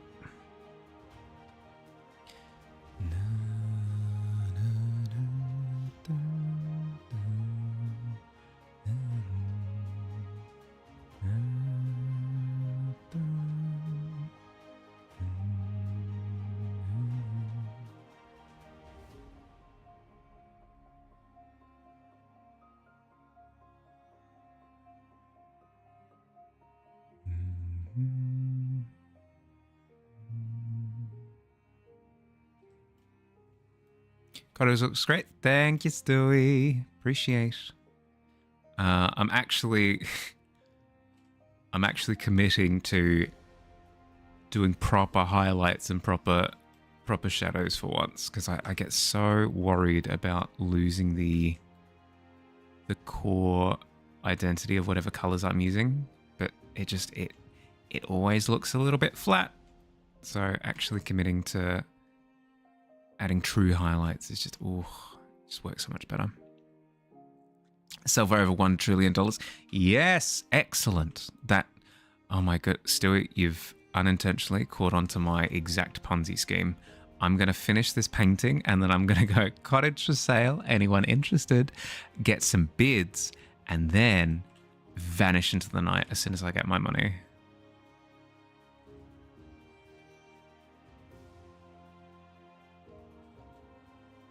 It's going to be absolutely flawless. Interested in a cottage so good you could eat it.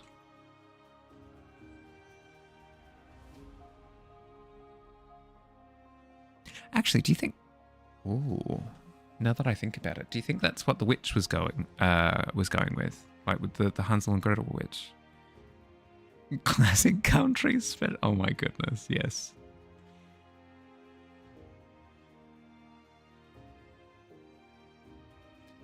Facebook Marketplace? More like Facebook Marketplace.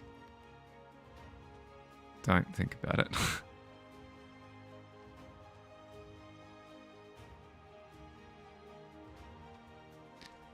But yeah, do you think that's what the witch had going in Hansel and Gretel? It was a real estate Ponzi scheme that they just happened to stumble into. Just you know what? While I'm here anyway, may as well eat some kids. I was just gonna make a house out of candy that I could sell for $1 trillion, just based on based on the property value alone. But then, you know, it would be devoured by all sorts of wild creatures within the week.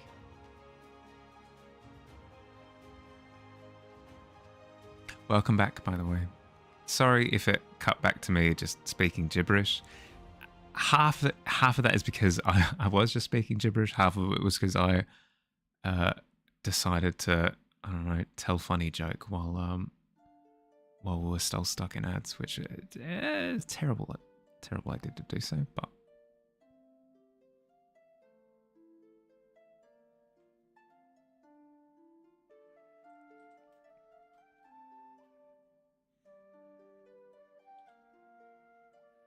went on a joke rant, yes.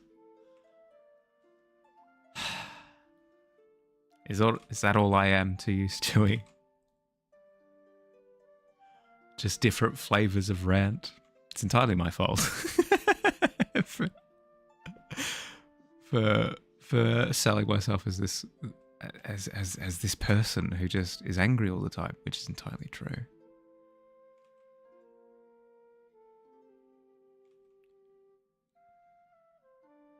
Hi, I'm a Harley, and I have thoughts about things. Waggle finger.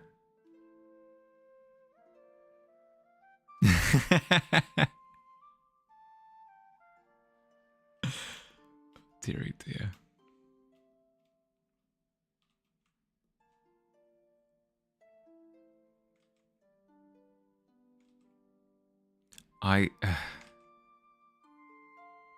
Why do I lie? I sell this stream as a cozy, feel good tavern.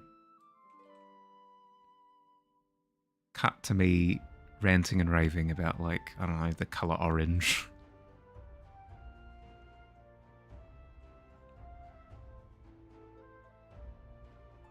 Not going to end well until ads. Well, there you go. Actually, yeah, if you think about it, ads are actually a brilliant thing.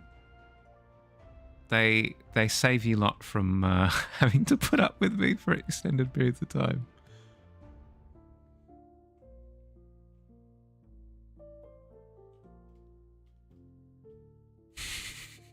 I think that would break me. I think if somebody in chat were to say, "Oh, thank goodness ads are playing now," it would crush my soul into a bajillion pieces.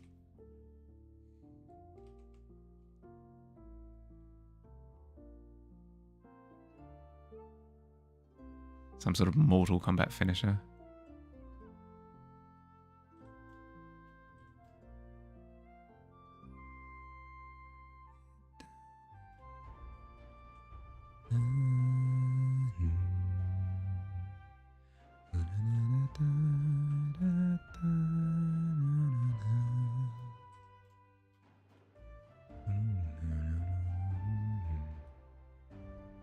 Next ad challenge: how many choc chip cookies can Dust bang? During the ad's durations? I mean, I guess. Could you imagine? Like 20... How long do cookies take to bake? Like 20 minutes or something?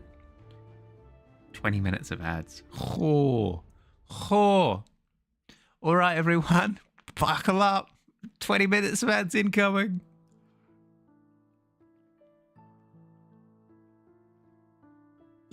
Oh, I forgot to say cheers. Apologies. Oh, itchy nose. During the ads, baby. Yeah, I mean, I guess. If they go for long enough. I don't think, even if I really wanted to, I don't think I could play that many ads. And I really do.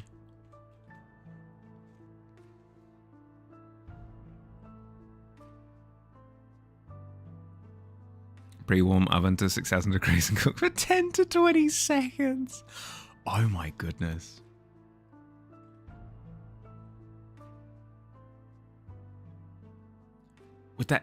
It would just be raw cookie dough. It'd be a slight crust around the entirety of it, with the rest of it being pure cookie dough. Regardless of how thin these cookies are.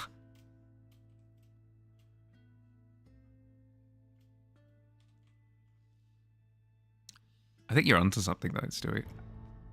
I think I will call them cookie crisps. They will be incredibly thin, so that you're not just consuming raw cookie dough, aka raw egg ingredient, therefore, you know, potential health risks. And they will be like potato chips, but cookies. The Dust Special. Yes.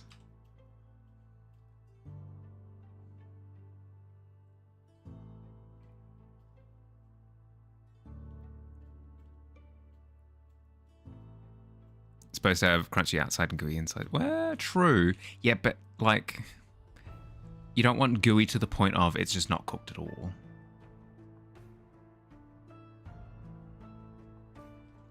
No, don't hit me with the bear.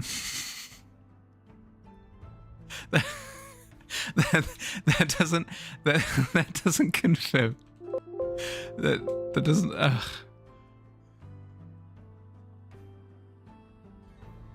That doesn't validate your approach to instantaneous, like, laser cooking.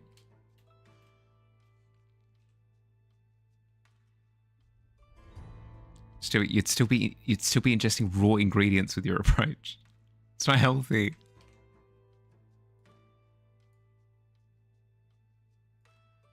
Bam.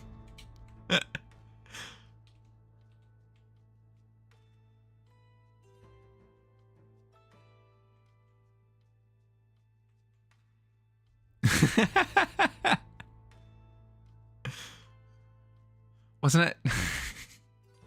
Wasn't there that thing with like a sauce called like a product called pink sauce or something, where the creator of it, they were just like, yeah, seems sturdy enough to me, and they bagged it and tagged it or whatever, sent it out to stores, and people were getting like food poisoning because there were raw ingredients in their sauce, but the sauces weren't refrigerated when they were being transported around.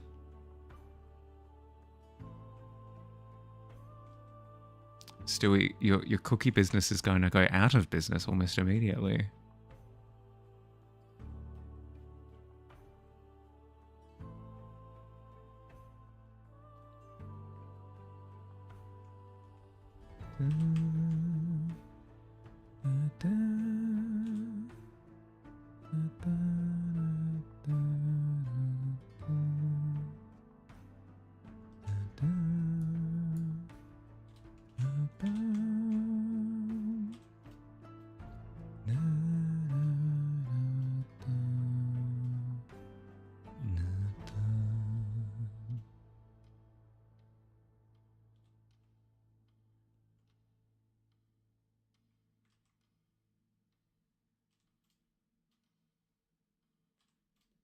Okay, maybe that's a little bit too fluorescent down the bottom there.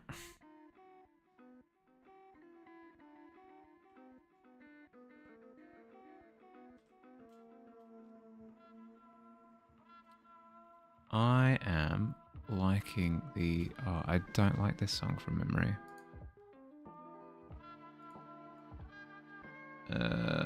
Blue Hills, you say. Let's remove that from the playlist. There you are. Remove from playlist, please. And then we'll go with, I don't know. What's a good one? Adventure Calls, why not? Fun fact, the Nordics is one of the best places to eat raw egg. Why? Is there like... Surely there's a reason.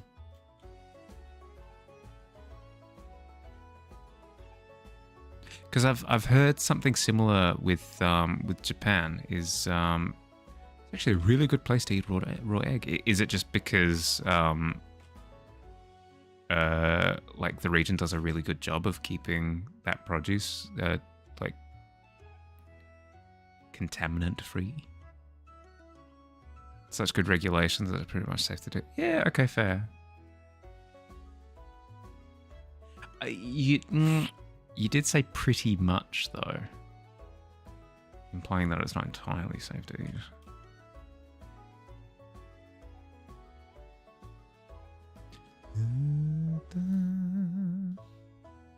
Okay, let's have a bit of lighter grey highlighting around the top, just for the skybox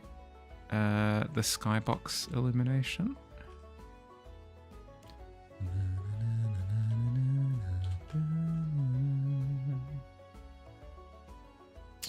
There's always the risk. Yeah, that's fair.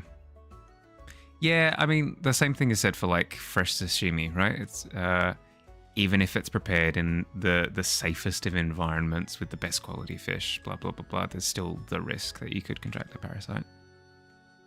That's fair. Did think you was gonna... Hi, Noctua. Hi. Hope you're doing well. How was your weekend?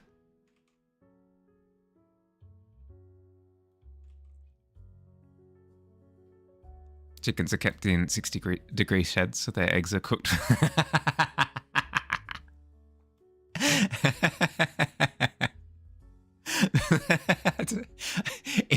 if anything, I think the increased heat would encourage the presence of like parasites and bacteria. Just handed in your internship report. Nice.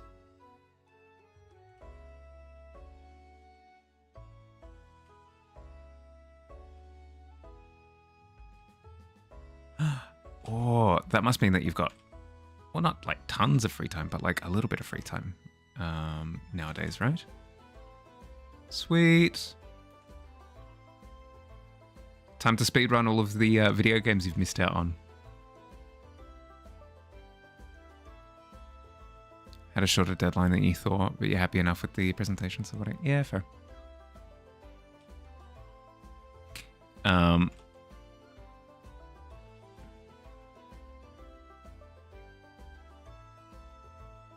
The majority of the value that you're getting out of it, though, was the internship program itself, right? So I don't think like a slightly worse report is going to be too bad, right?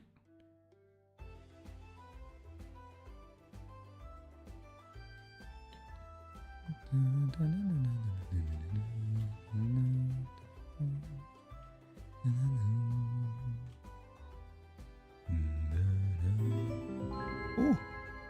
Hello? What happened?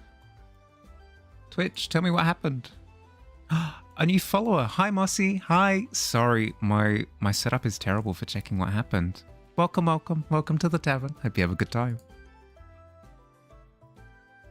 After the oral exam tomorrow, you don't have any obligations until the next school thing starts next week. Nice. Good chunk of free time then. Did you remember to include cash in your report? True. Just staple it to the top of the paper.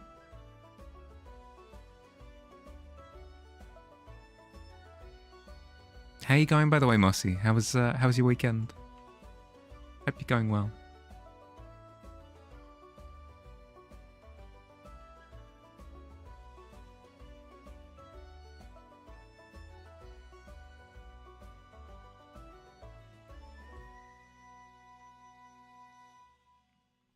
Had a great weekend, despite needing to work a little bit more and a little faster on the report. Still did D&D with your Shy Bard last Saturday. It was super fun. Nice. Made a little sketch like, oh, yes, please. Yes, please.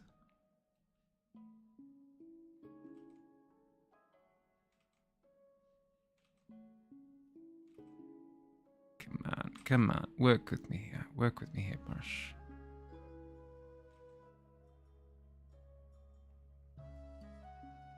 Hope everyone's doing... Yeah, I'm doing well. I'm doing well. I was sick for the past 2 weeks, and I finally kicked the last little dregs of it out the window across the weekend. So I'm in tip-top shape at the moment. I got a substantial haircut for the first time in, I want to say, half a decade as well. So I'm feeling easy breezy, lemon squeezy, super fresh, cover girl, super fly. That's how that slogan went, right?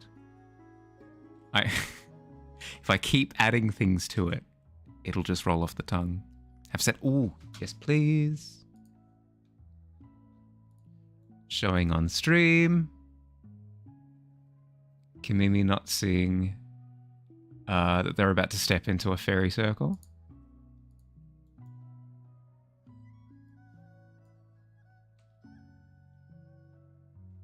Oh no. Ooh. Did somebody roll a d20? Oh my goodness. Absolutely smooth as all heck.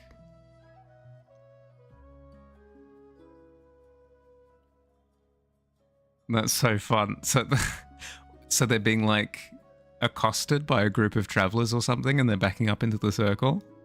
That's your second... No. You don't have to brag. It's fine. It's fine. I'm already jealous with the 5 that I rolled earlier. It's deeply upsetting. I've at least been able to rope Billy and Ebong into rolling single digits with me today, but everybody else, literally everybody else, has rolled 16 or higher, and it's deeply upsetting to me. Deep down in my soul, I'm shaking with rage. Oh, that's fun. So the next question is, what will happen to Kamimi once once they step into the mushroom circle? Is it teleported away to Canada?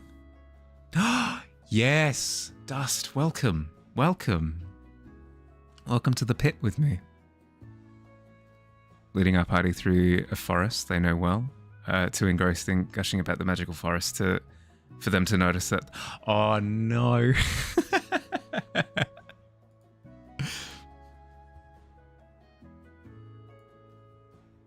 Well, off to Narnia.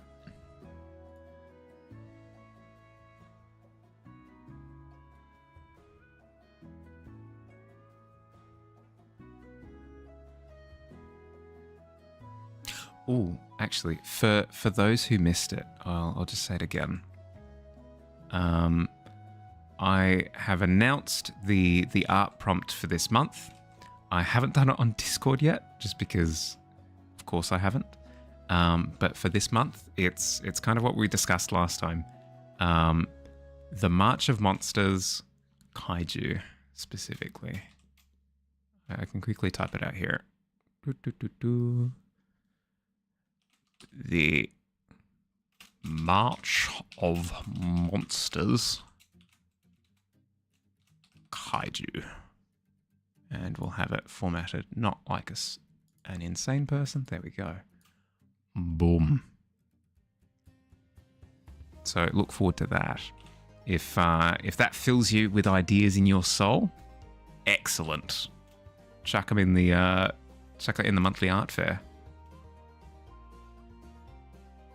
The big boy is your half orc paladin. The tiefling is the squire, and the person in the back is your druid with her drag. Oh, I did not see the dragon familiar. Oh, on the shoulder. Yeah. I'm seeing it now. Yeah. Here. Oh. Ah, brick. There. I see it now.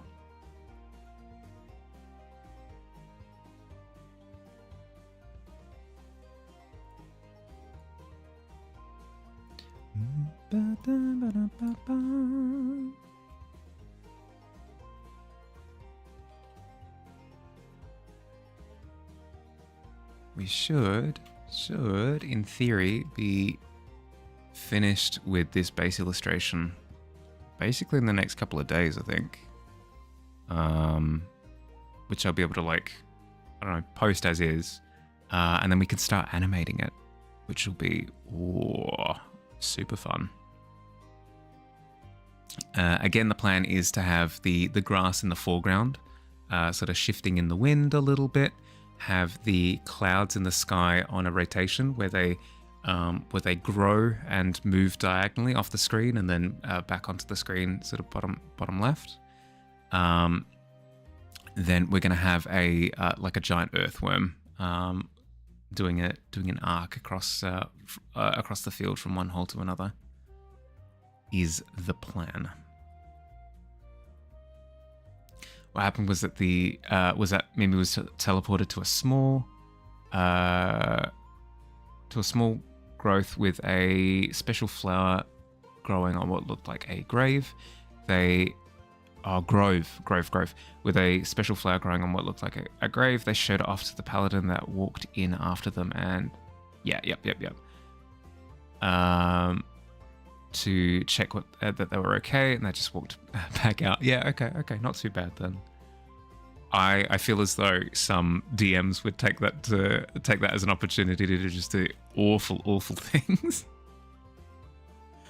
Oh, you've stepped into a fairy circle, have you? Well. Let me just flip to page 137. Here we go. Hold on to your butts.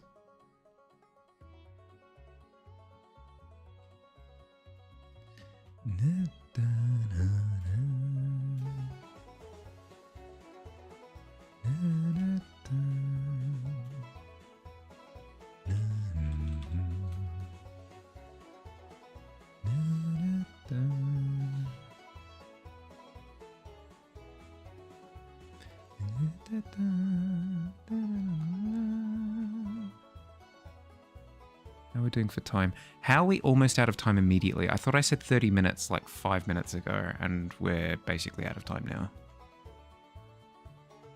now. Excuse me, time. Hello? Explain yourself.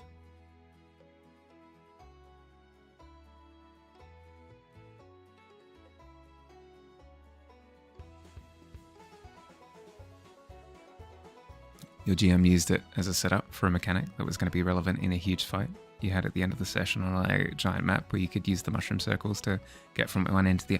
Ah, fair, fair, fair. So they were kind of locked into it. Yeah, fair, fair, fair, fair. You couldn't exactly use it for nefarious things and then try and convince you to use it actively in the fight that was upcoming.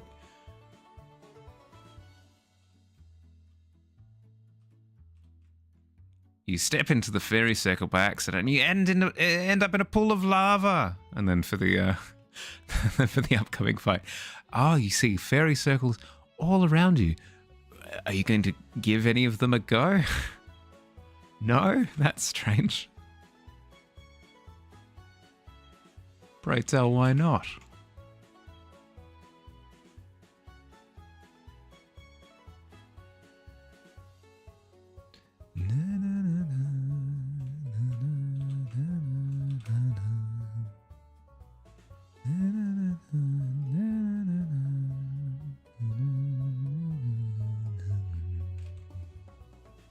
Did make some of the characters uneasy.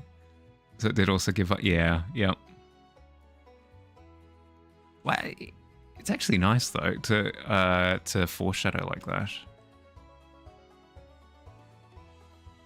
Because I have had problems in the past with players where I've presented like a curiosity to them and they've got, you know what, I'm going to steer right clear because I've got no way of knowing if this thing is malicious or, you know, a potential boon, and I don't really want to find out.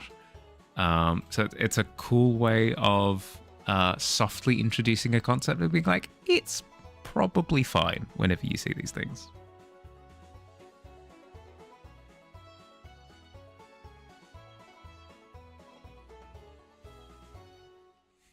I am not going to approach that well because a girl in a frock is probably going to emerge from it with her hair all wet and dangling in her face. She's probably going to drag me into the well and kill me. So why would I have a look inside?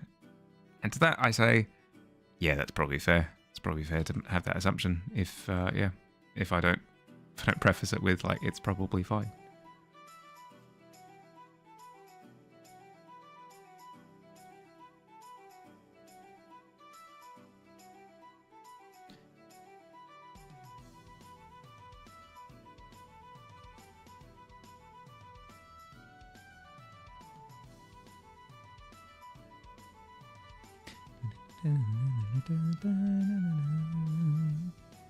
Friend of yours has investigated a well and gotten bitten by a snake not once but twice with 2 different DMs. No. That's rough, buddy. That's incredibly rough. No, that's terrible. Because the thing is, I actually really enjoy those kind of players who will just kind of give things a go. So the idea of them just giving things a go and being punished for it in the exact same way twice is terrible. That's it. I swear I'll never try anything ever again. Solemnly swear. Never ever again.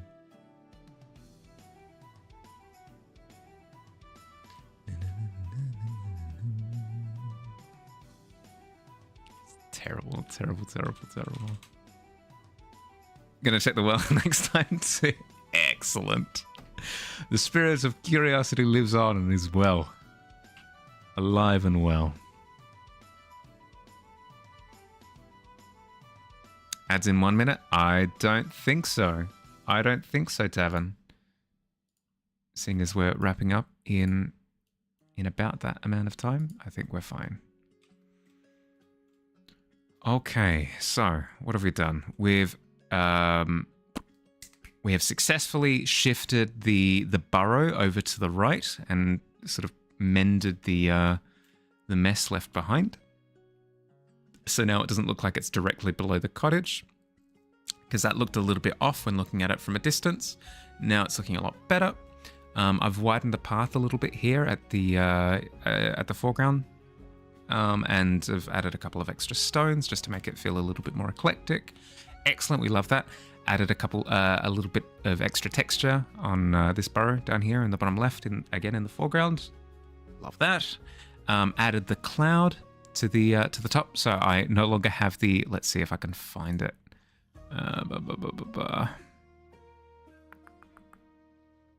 Where is it?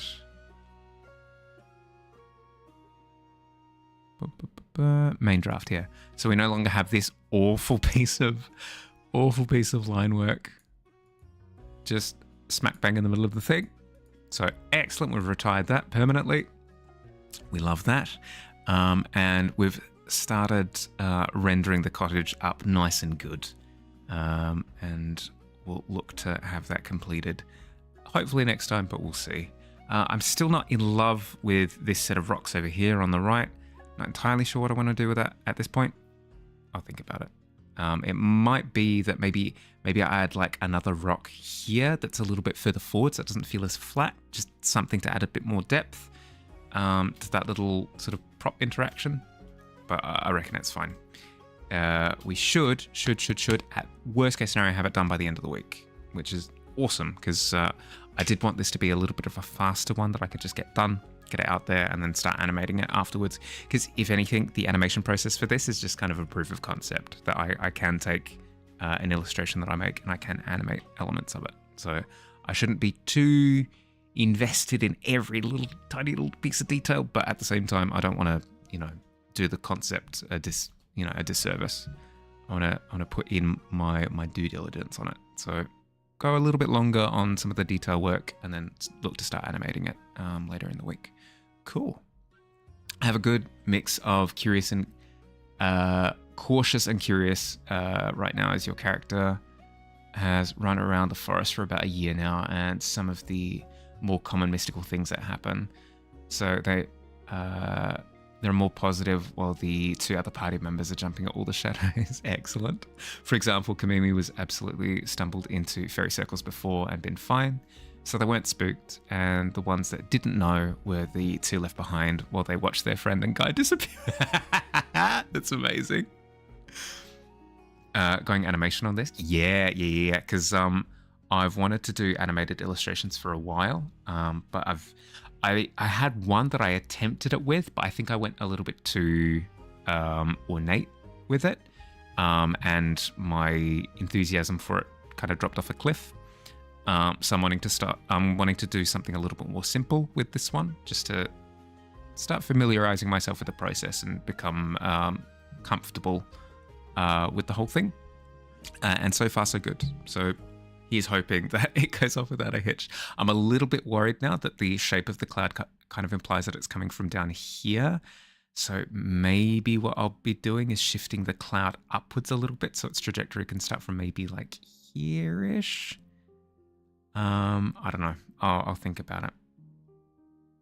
I also don't need it to perfectly loop, but I would like it to perfectly loop. So I'll have a look. Anywho, let's see who is online that I can go and bother. Hello. Tika's online. Let's head over that way.